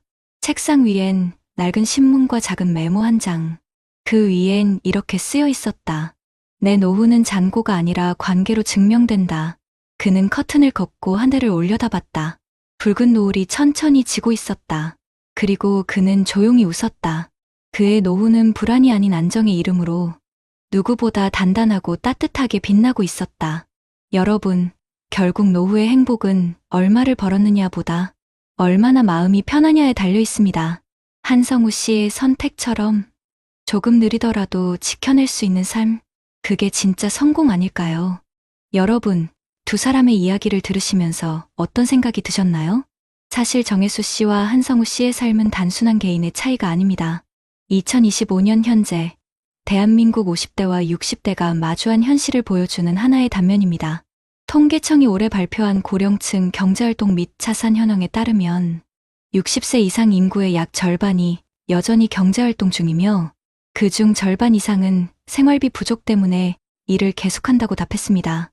또한 한국금융연구원의 가계 자산관리 보고서에 따르면 은퇴자 10명 중 7명은 연금 외에 추가적인 수입원을 찾기 위해 금융투자를 시작했다고 합니다. 그 이유를 물어보니 가장 많은 답변이 예금 이자로는 생활이 안 된다였습니다. 이 말은 곧 지금의 노년 세대에게 투자는 선택이 아니라 생존의 문제라는 걸 의미하죠. 하지만 문제는 이 투자의 방향에 있습니다. 국내 금융감독원이 발표한 자료를 보면 60대 이상 투자자의 평균 투자 손실률이 마이너스 18%, 70대 이상은 마이너스 23%로 나타났습니다. 특히 2024년 이후 인공지능, 양자 컴퓨터, 코인, 2배 레버리지 상품 같은 고위험 투자 열풍이 일어나면서 단기간에 수익을 내겠다는 심리가 크게 증가했습니다. 실제로 50대 이상 투자자의 약 3분의 1이 고위험 상품에 투자한 경험이 있다고 합니다. 이는 불과 몇 년 전보다 2배 가까이 늘어난 수치입니다. 통계청과 금융감독원 모두 공통적으로 말합니다. 고령층 투자자일수록 위험자산 비중이 커지고 있으며 그 이유는 은퇴 후 현금 흐름에 대한 불안감 때문이다. 그렇다면 반대로 안정적인 노후를 지킨 사람들은 어떤 특징이 있었을까요? 한국금융소비자연맹의 고령층 금융습관 조사 결과를 보면 퇴직 후 몇 년 안에 자산의 절반 이상을 안정형 금융상품에 분산한 사람들은 10년 뒤 자산 유지율이 90%가 넘었습니다. 반면 공격적으로 투자한 사람들의 평균 자산 유지율은 60% 수준에 머물렀습니다. 여기서 중요한 건 수익률이 아니라 유지율이죠. 돈을 얼마나 벌었느냐보다 얼마나 잃지 않았느냐가 노후의 삶을 좌우한 것입니다. 또한 국민연금공단의 노후 준비 실태 조사에 따르면 60대 이상 은퇴자 중 절반 이상이 투자 실패로 노후 계획이 틀어졌다고 응답했습니다. 특히 퇴직금 전액을 한꺼번에 투자한 사람 중 절반 이상이 3년 안에 손실을 경험했다고 합니다. 이와 달리 정기적인 연금과 배당 중심의 소득 구조를 만든 사람들은 노후에 가장 만족한다는 응답 비율이 월등히 높았습니다. 이 수치는 한성우 씨 같은 계획형 은퇴자들이 왜 심리적으로 더 안정된 삶을 유지하는지를 보여주는 중요한 데이터입니다. 해외 연구들도 흥미로운 결과를 제시합니다. 미국의 한 연구소가 발표한 자료에 따르면 은퇴자들이 고수익 단기 투자를 반복할수록 우울증과 불면증, 대인기피증 등 심리적 불안감이 높아지는 경향을 보였습니다. 반면 배당 중심의 장기 포트폴리오를 운용한 그룹은 심리 안정도가 크게 높게 측정됐습니다. 이는 투자 수익보다 심리적 평온이 노후 행복의 핵심이라는 사실을 보여줍니다. 영국의 한 경제 연구기관이 발표한 보고서에서도 노년층의 투자 스트레스는 건강 수명 단축과 직접적으로 연관된다고 분석했습니다. 즉, 돈을 불리려는 과도한 스트레스가 결국 노후의 삶의 질을 무너뜨리는 셈입니다. 국내에서도 비슷한 흐름이 있습니다.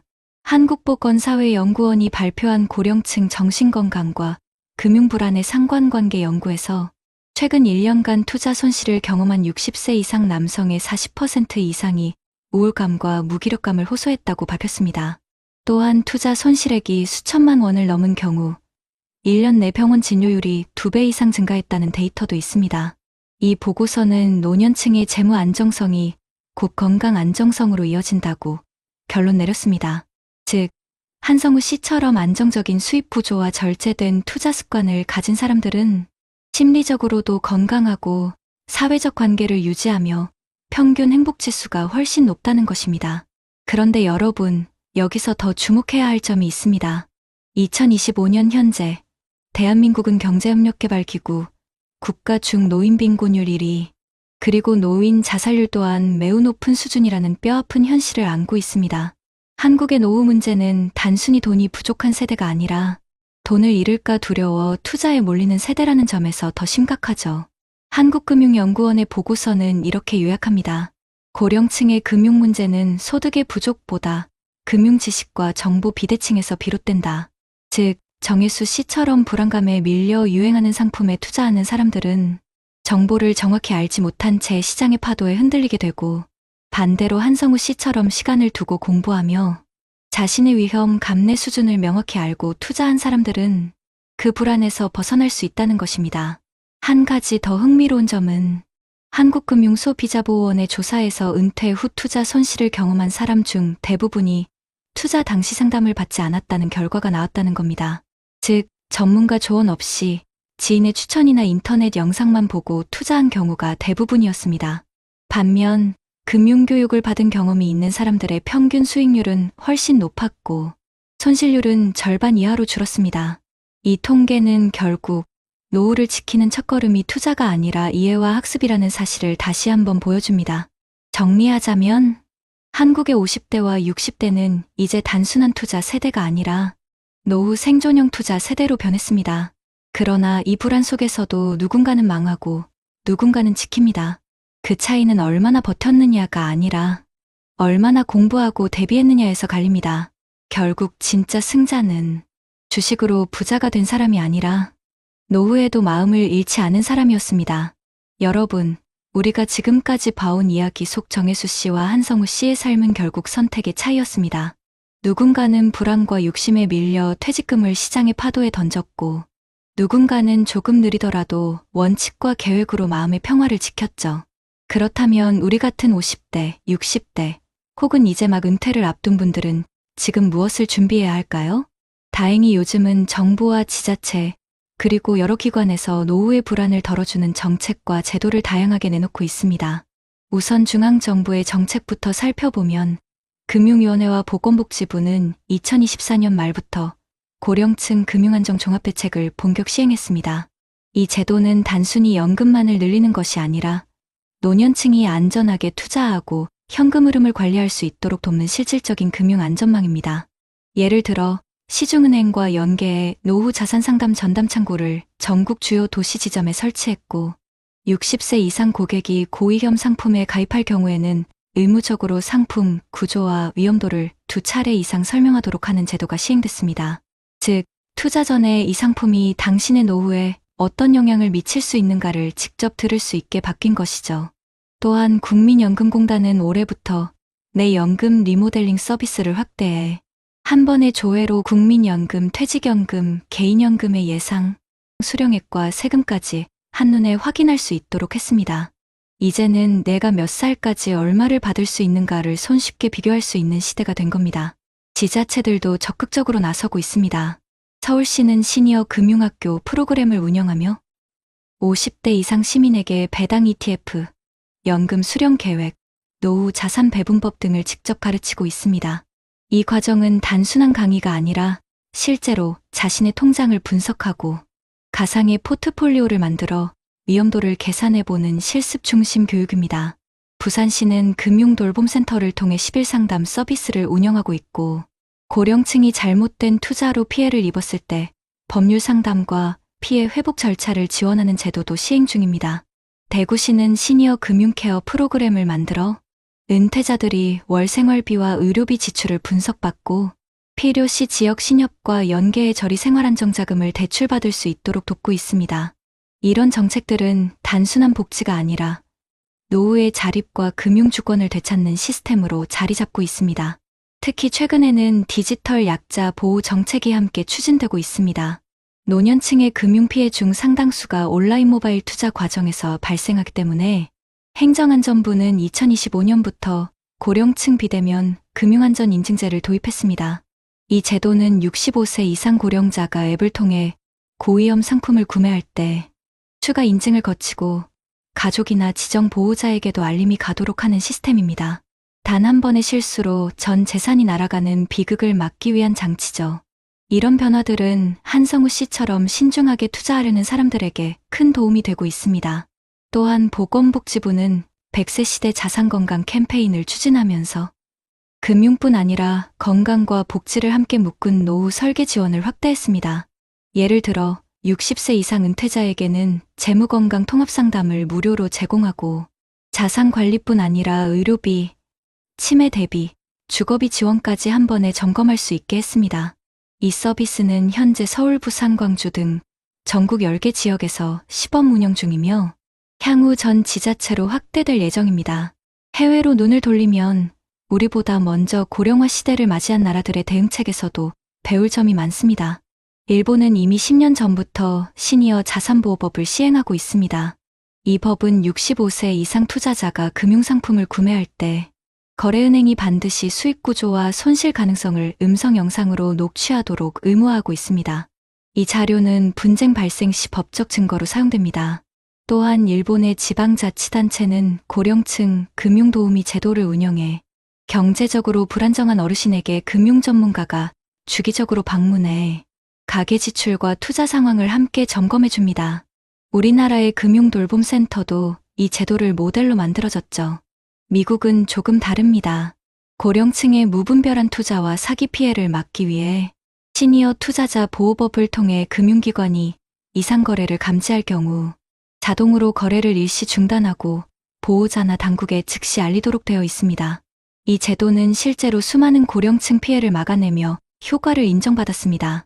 또한 미국의 여러 주에서는 60세 이상 은퇴자에게 무료 재무상담 바우처를 제공해 은퇴자들이 개인 재정 계획을 전문가와 함께 세울 수 있도록 돕고 있습니다. 이러한 제도는 단순히 돈을 지키는 수준이 아니라 노년층이 스스로 경제적 결정을 내릴 수 있게 해주는 경제적 자립 시스템의 핵심으로 평가받고 있습니다. 이렇듯 세계 각국이 공통적으로 강조하는 것은 하나입니다. 고령층의 노후 안정은 복지의 문제가 아니라 금융교육의 문제다. 우리나라 역시 이 방향으로 가고 있습니다. 올해부터 전국 평생학습관과 주민센터에서는 고령층 자산관리 아카데미가 순차적으로 열리고 있으며 기초연금 수급자도 누구나 참여할 수 있습니다. 여기에서는 단순히 돈을 불리는 법이 아니라 투자 사기 예방, 합리적인 소비 계획, 세금 절약법까지 함께 배울 수 있습니다. 결국 핵심은 이겁니다. 퇴직금으로 승부를 보는 시대는 끝났습니다.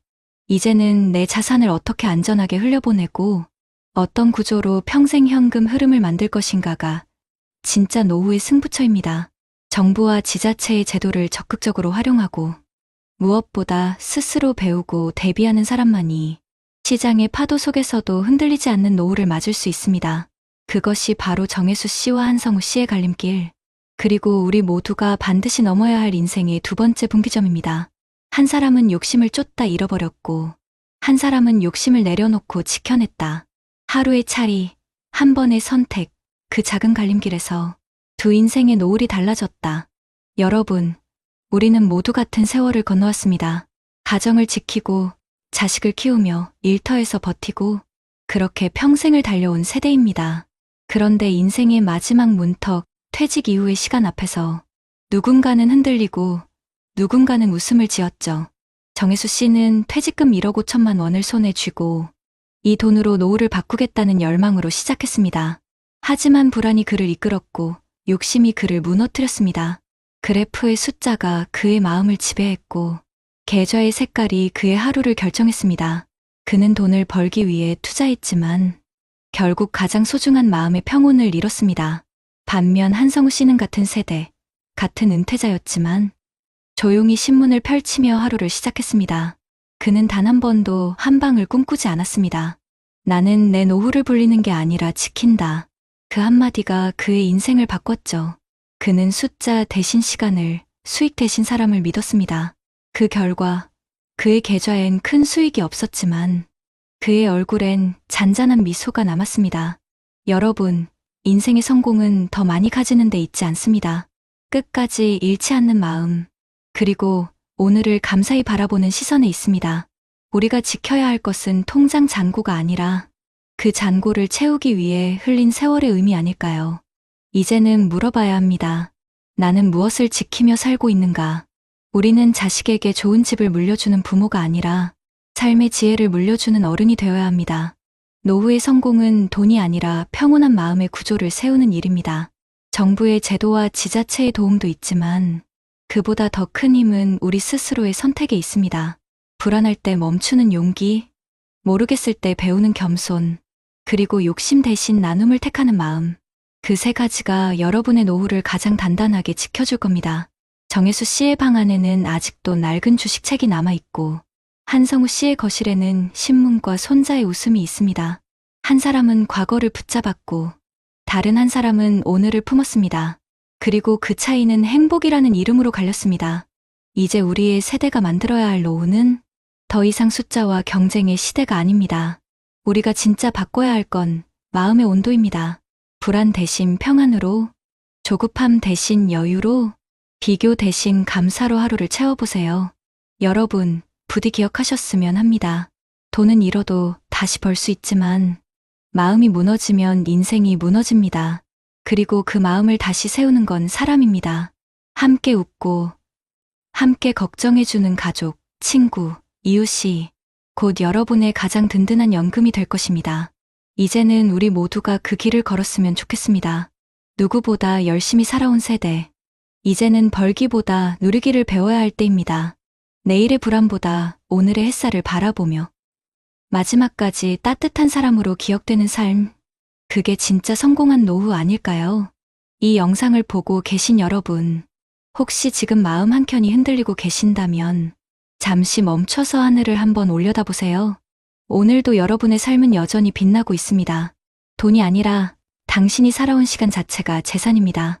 그러니 이제는 이렇게 말했으면 좋겠습니다. 나는 돈으로 인생을 바꾸려 하지 않는다. 내 인생으로 돈의 의미를 바꿀 것이다. 그 말이 곧 우리 세대가 남길 마지막 자존심이자 가장 아름다운 퇴직금이 될 겁니다. 이혼하니까 다 끝날 줄 알았습니다. 그런데 인생이 진짜 무너진 건 그 다음이었죠. 지금이라도 다시 돌아가고 싶어요. 설거지가 싫은 게 아니라 아무도 기다려주는 사람이 없다는 게 더 무서워요. 여러분, 혹시 요즘 이런 생각 해보신 적 있으신가요? 더는 참기 힘들다.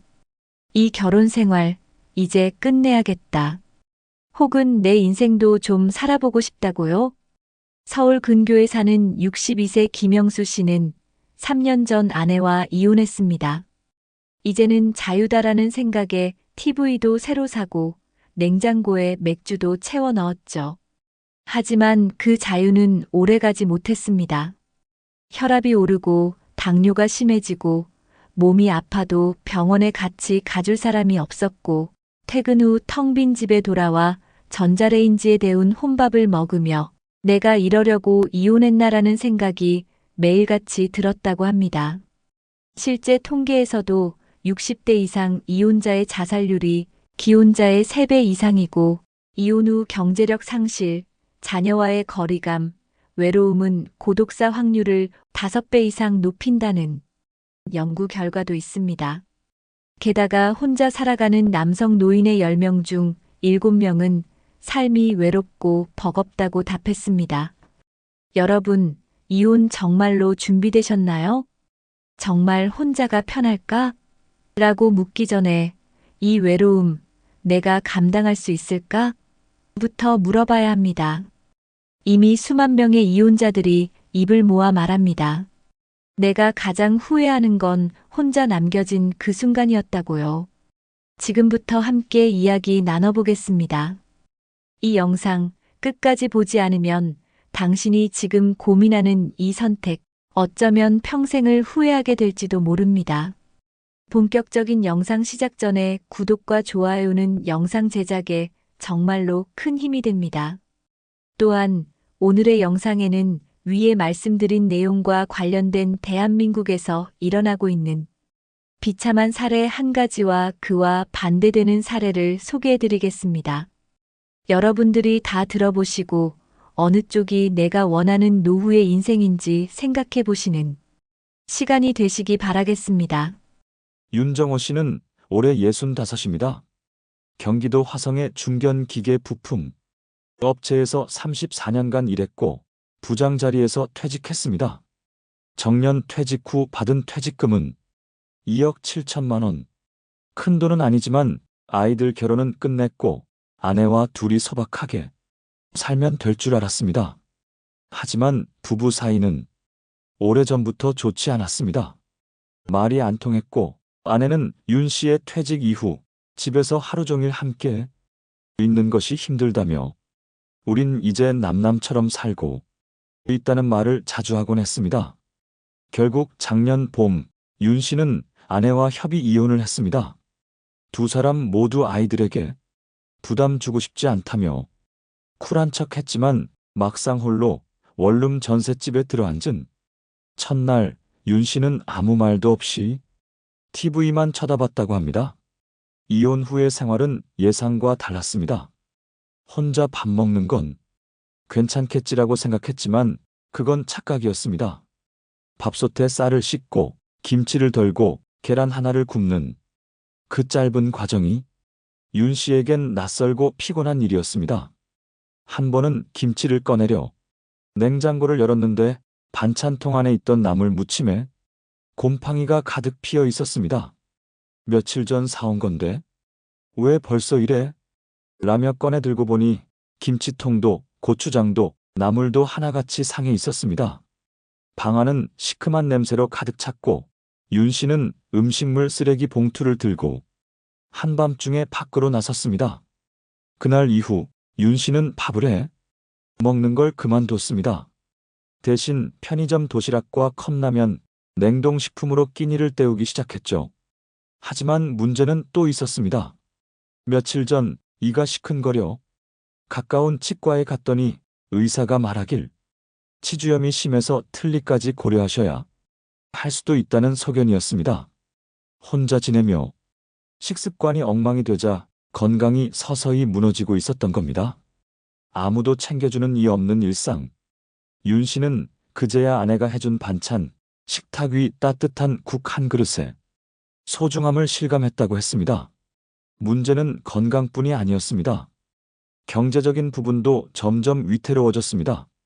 퇴직금 중 절반은 이혼하며 재산 분할로 나갔고 남은 돈은 월세 보증금과 생활비, 병원비 등으로 조금씩 줄어들고 있었습니다. 그래도 연금이 조금은 나오니까라고 생각했지만 윤 씨는 공무원이 아니었기에 국민연금 월 74만 원이 전부였습니다. 이 금액으로는 월세, 공과금, 통신비를 내고 나면 한 달 식비로 20만 원도 채 남지 않았습니다.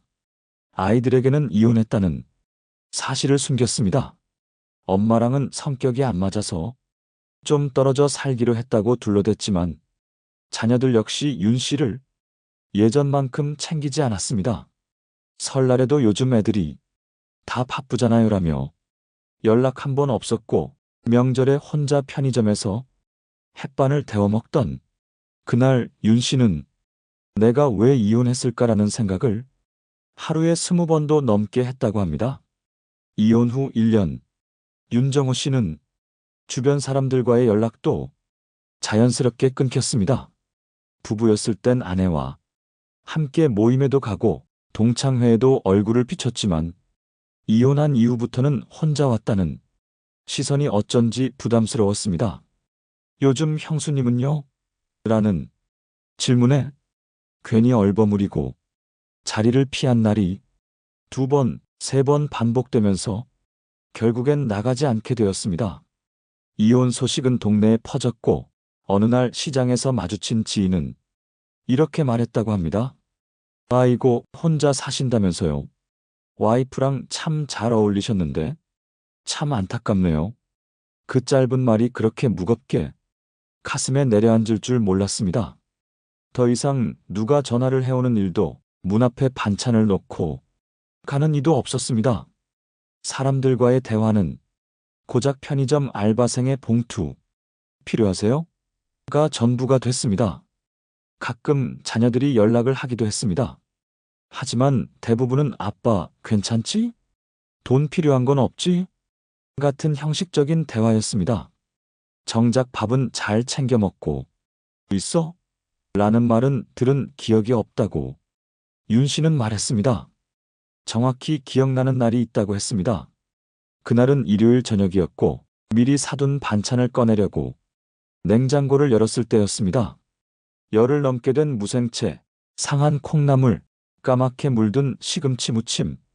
뚜껑을 열자마자 올라오는 시큼한 냄새에 윤 씨는 반사적으로 뚜껑을 덮었습니다. 그리고는 식탁에 앉아 한참을 그렇게 앉아 있었습니다. 아, 이 반찬들 같구나. 상하고 썩어가는지도 모르고 그대로 방치된 내 인생이. 그날 밤 윤 씨는 아무것도 먹지 못했습니다. 그저 소파에 기대 눈을 감은 채 그때 이혼하지 않았더라면 어땠을까라는 질문만 100번쯤 되뇌었다고 합니다. 그 사람도 나처럼 이렇게 허전하게 살고 있을까? 하지만 연락할 용기도 다시 돌아갈 자리도 없었습니다. 병원에서 고지혈증 약과 우울증 초기 진단을 받았고 보건소에서 지역 노인 심리 상담 프로그램을 추천받았지만 윤 씨는 괜찮습니다라고 말하며 고개를 저었습니다. 이 나이에 내 이야기를 누가 들어주겠어요. 심리적으로도 육체적으로도 점점 무너지는 나날이 이어졌고 이제는 잠드는 것보다 아침에 눈을 뜨는 게 더 무섭다고 말했습니다. 요즘은 간혹 반찬통을 꺼내지도 않고 편의점 도시락 뚜껑도 열지 않고 그냥 버릴 때도 많아졌습니다. 그럴 땐 문득 이런 생각이 든다고 합니다.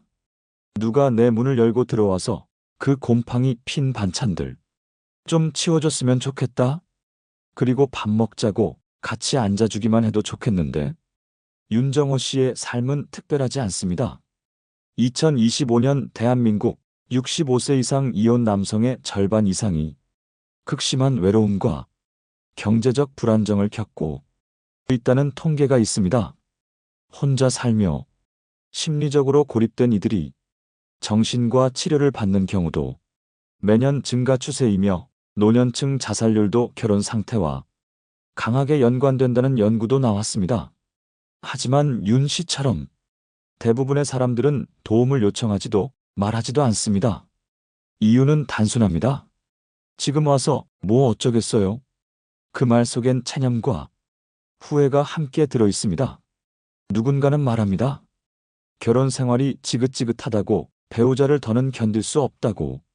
하지만 노년에 선택한 이혼이 결국 곰팡이 핀 반찬통처럼 버려지고 방치된 채 살아가는 삶을 가져올 수도 있다는 걸 윤 씨의 이야기는 묵묵히 증명하고 있습니다. 여러분, 어떠신가요? 위의 사례는 정말 비참하고 서글픈 인생 아닌가요? 하지만 지금부터 소개해드리는 사례는 정반대의 선택으로 행복한 노후를 보내고 있는 분을 소개해드리겠습니다. 이성우 씨는 올해 67입니다. 서울 성북구의 작은 아파트에서 아내와 둘이 살아가고 있습니다. 딱히 넉넉하진 않지만 매일 오후 햇살이 드는 베란다에서 커피를 마시고 함께 화초를 돌보는 시간이 이 씨 부부의 일상이 되었습니다. 이성우 씨는 과거 대기업 임원도 공무원도 아니었습니다. 경기도 안산에 있는 중소제조업체에서 기술직으로 28년을 일했고 퇴직 당시 직급은 과장이었습니다. 평균보다 조금 낮은 임금이었지만 그는 평생 쓸 돈보다 쌓을 돈을 먼저 생각하자는 원칙으로 살아왔습니다. 40대 중반 큰아들이 중학교에 진학하던 해 이 씨는 아내와 함께 노후를 위한 재무 계획을 세우기 시작했습니다. 그가 가장 먼저 했던 일은 지출 가계부를 쓰는 것이었습니다. 1년 동안 쓴 소비 내역을 전부 정리한 뒤 매달 어디서 얼마가 빠져나가는지 파악했고 거기서 꼭 필요 없는 소비들을 하나씩 잘라냈습니다. 둘째 딸 학원비, 외식비, 휴대전화 요금 모든 것을 줄이되 가족 간의 시간은 오히려 더 자주 갖자고 약속했습니다. 저녁 한 끼를 외식 대신 집에서 먹는 대신 그 시간엔 온 가족이 둘러앉아 얘기를 나누기로 한 겁니다. 퇴직금은 약 1억 8천만 원. 물가 기준으로 그리 큰 금액은 아니었습니다. 하지만 이 씨는 퇴직 3년 전부터 퇴직 후 시뮬레이션 표를 직접 만들며 월 지출, 예상연금 수령액, 의료비, 주거비 등을 꾸준히 계산해 왔습니다. 퇴직 후 바로 창업을 하거나 무리한 투자를 하지는 않았습니다. 지인들이 커피숍, 코인 세탁소, 반찬가게 등으로 재도전을 할 때에도 이 씨는 오히려 내가 뭘 잘하는지도 모르는데 장사부터 할 순 없지라며 멈췄습니다. 그 대신 1년간은 자격증 공부를 했습니다. 노인복지 지도사, 평생교육사, 시니어 컴퓨터 지도사 같은 분야였습니다. 배우는 중엔 힘들었지만 일단 자격증을 취득하자. 인근 복지관에서 시니어 대상 컴퓨터 교육 강사를 구한다는 공고가 눈에 띄었습니다. 시급은 높지 않았습니다. 수업 한 회당 3만 원 수준이었지만 내가 나이 들고도 누군가에게 도움 줄 수 있다는 사실이 기뻤습니다. 작은 강사비가 들어오자 아내와 함께 시니어 문화기획단에도 등록했고 그곳에서 취미로 사진도 배우고 사람들과 교류도 이어갔습니다. 무엇보다 중요한 건 배우자와의 관계 유지였습니다. 이 씨는 퇴직 후에도 매주 부부 회의를 열었습니다. 서로의 하루를 나누고 감정을 쌓아두지 않도록 대화를 이어가는 자리였죠. 어느 날 아내가 말했습니다. 당신이 매일 요리해줘서 밥 먹는 게 기쁨이야. 그 말에 이 씨는 가슴이 뭉클했다고 했습니다. 가끔은 식탁 위에 반찬이 모자라도 함께 식사하며 웃을 수 있다는 것만으로도 혼자 먹는 편의점 도시락과는 전혀 다른 삶이었습니다. 건강관리도 놓치지 않았습니다. 이 씨는 10년째 주 3회 아침 걷기 운동을 하고 있고 동네 보건소에서 운영하는 건강검진 프로그램에 꾸준히 참여하고 있습니다.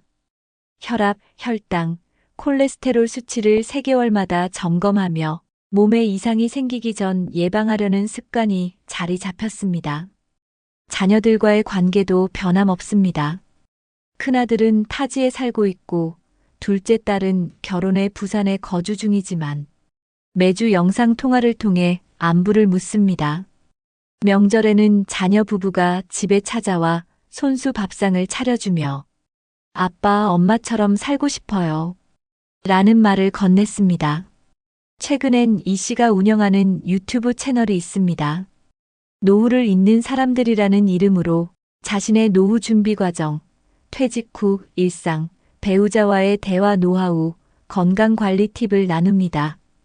구독자는 많지 않지만 이성우님 덕분에 저도 노후 준비 시작했습니다 라는 댓글이 달릴 때마다 마치 회사 다닐 때보다 더 큰 성취감을 느낀다고 했습니다.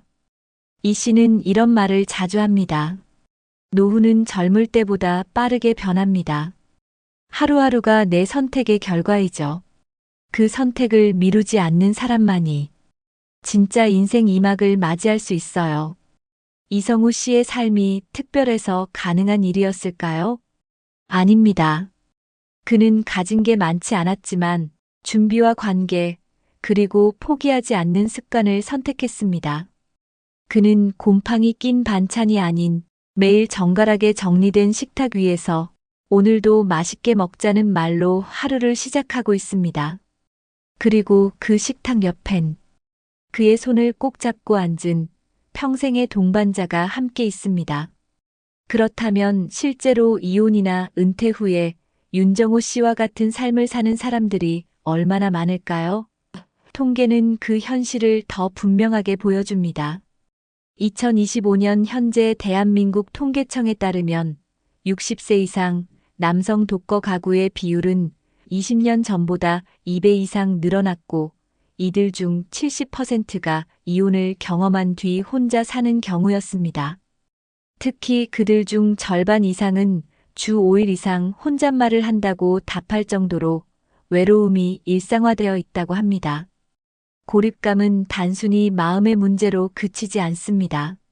미국 노인의학회지에 실린 한 연구에서는 65세 이상 이혼 남성의 경우 혼자 사는 기혼 남성보다 심장질환 발병률이 1.8배, 우울증 진단율은 4.2배 더 높다는 분석이 나왔습니다. 또 다른 유럽의 연구에서는 60세 이후 이혼한 남성들이 단순히 건강만 나빠지는 것이 아니라 알코올 의존과 수면장애, 기억력 저하 등의 복합적인 문제를 겪는 경향이 더 크다는 사실도 확인됐습니다. 실제로 이혼한 남성들의 경우 고독감과 무력감, 쓸모없다는 감정을 반복적으로 느끼게 되면서 건강 관리가 점점 어려워지고 급기야 질병 초기에도 병원을 찾지 않게 되는 경우가 많다고 합니다. 문제는 이 고립이 시간이 지날수록 점점 더 깊어진다는 점입니다. 한 해외 사례 연구에서는 이혼 후 초기 6개월 동안은 새로운 시작이라는 감정으로 자존감이 유지되지만 1년을 넘기면 외로움과 후회가 더 강하게 찾아오고 경제적인 문제까지 겹치면서 일상 기능이 급격히 떨어진다고 보고했습니다. 경제적인 측면에서의 현실도 냉정합니다. OECD 국가 중 노년층 상대 빈곤율이 가장 높은 나라 중 하나가 바로 대한민국입니다. 국민연금 수령자의 30% 이상이 월 80만 원 미만을 받고 있으며 그마저도 안정적인 주거가 없는 경우엔 절반 가까이를 집세로 지출하고 있다는 조사도 있습니다. 특히 이혼한 고령 남성은 기혼자 대비 평균 자산이 60% 이상 낮은 것으로 나타났고 의료비나 갑작스러운 지출에 대한 대비도 거의 없는 경우가 많았습니다. 독거노인 종합센터의 자료에 따르면 이혼 후 혼자 사는 60대 이상 남성 중 절반 가까이가 생활이 불안정하다고 답했으며 그중 일부는 퇴직 후 받은 퇴직금을 대부분 자녀 결혼이나 초기 창업, 생활비로 써버리고 더 이상 쓸 여유가 없다고 응답했습니다. 윤정호 씨의 사례처럼 자녀들에게 말도 못하고 병원도 미루고 냉장고 안에 곰팡이 핀 반찬을 다시 덮고 있는 삶은 어쩌면 현재 이 순간에도 전국 곳곳에서 벌어지고 있는 현실일지도 모릅니다. 반대로 이성우 씨처럼 노후 준비를 일찍부터 하고 배우자와의 관계를 꾸준히 가꾸고 건강과 사회적 연결망을 유지한 사람들은 어떤 결과를 맞이했을까요? 국제고령사회연구소에서 발표한 보고서에 따르면 50대부터 노후 재무 설계를 시작하고 정기적인 건강관리와 사회활동을 이어간 고령자의 경우 70세 이후에도 우울증 진단율이 일반 평균의 절반 이하였으며 병원 방문 수나 치매 발생률도 크게 낮았다고 합니다. 또 부부가 함께 노후 계획을 세우고 대화의 빈도를 유지한 가정일수록 배우자가 사망한 이후에도 남은 가족의 심리적 안정감이 높게 유지된다는 조사도 있었습니다. 특히 은퇴 후에 곧바로 창업이나 투자에 몰두하기보다 6개월에서 1년의 시간을 두고 자신의 몸과 마음을 점검하며 재정 계획을 조정한 이들의 만족도가 가장 높았다고 분석되었습니다. 심리학자들은 말합니다. 노후의 행복은 재산의 크기로 결정되는 것이 아니라 자신이 누군가와 연결되어 있다는 감정에서 출발한다고. 그리고 그 연결의 가장 중요한 출발점이 바로 배우자와의 관계라는 사실은 여러 국가에서 공통적으로 드러난 연구 결과이기도 합니다. 즉, 배우자와의 관계가 무너지면 경제력도, 건강도, 사회적 신뢰도 모두 함께 흔들릴 수 있다는 뜻입니다.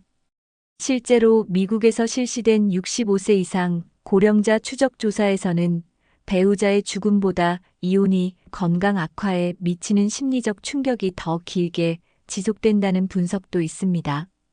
정서적 회복력이 그만큼 낮기 때문이라고 합니다. 그러니 결국 노년의 삶에서 중요한 것은 얼마나 버티느냐가 아니라 얼마나 함께 살아가느냐는 질문으로 귀결된다는 것이죠. 이렇듯 이혼 후의 고립과 무계획한 노후는 누구에게나 찾아올 수 있는 현실이지만 그렇다고 방법이 전혀 없는 것은 아닙니다. 먼저 우리나라 각 지자체에서 실제로 운영 중인 노인 지원 프로그램들을 살펴보면 꽤 실질적이고 효과적인 도움을 받을 수 있는 제도들이 이미 존재합니다. 예를 들어 서울시는 어르신 돌봄 종합 서비스를 통해 65세 이상 노인 중 돌봄이 필요한 분들에게 일상생활 지원부터 말벗 서비스까지 제공하고 있으며 요건에 따라 가사 도우미와 정서 지원 인력이 매주 정기적으로 방문해 기본적인 돌봄과 사회적 교류의 기회를 제공합니다. 부산시는 혼자서도 괜찮아요. 프로젝트를 통해 독거노인을 위한 자가 건강진단 키트를 보급하고 매달 방문 상담을 진행하며 정신건강위험군은 전문기관과 연계하는 시스템을 운영 중입니다.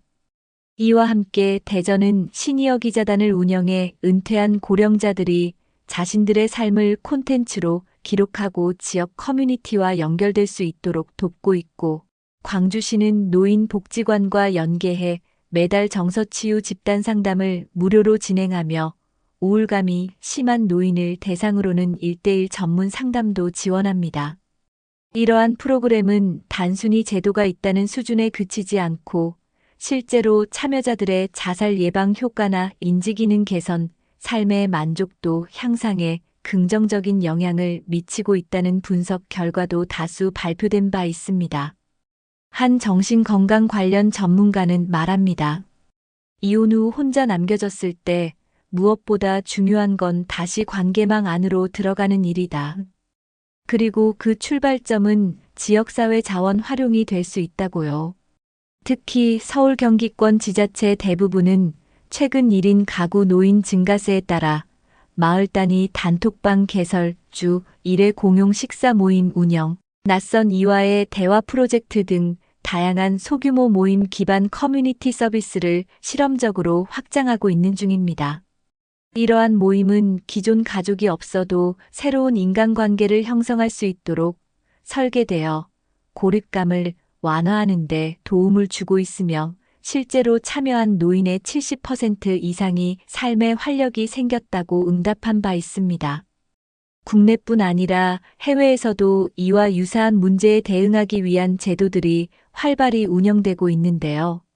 일본은 이미 10년 전부터 고령자 고독사 방지법을 제정해 일정 연령 이상의 독거노인은 지역 자치구가 의무적으로 안부 확인과 생활 실태 조사를 하도록 법적으로 강제하고 있으며 이를 통해 고독 사유를 일정 수준 낮추는 성과를 얻고 있습니다.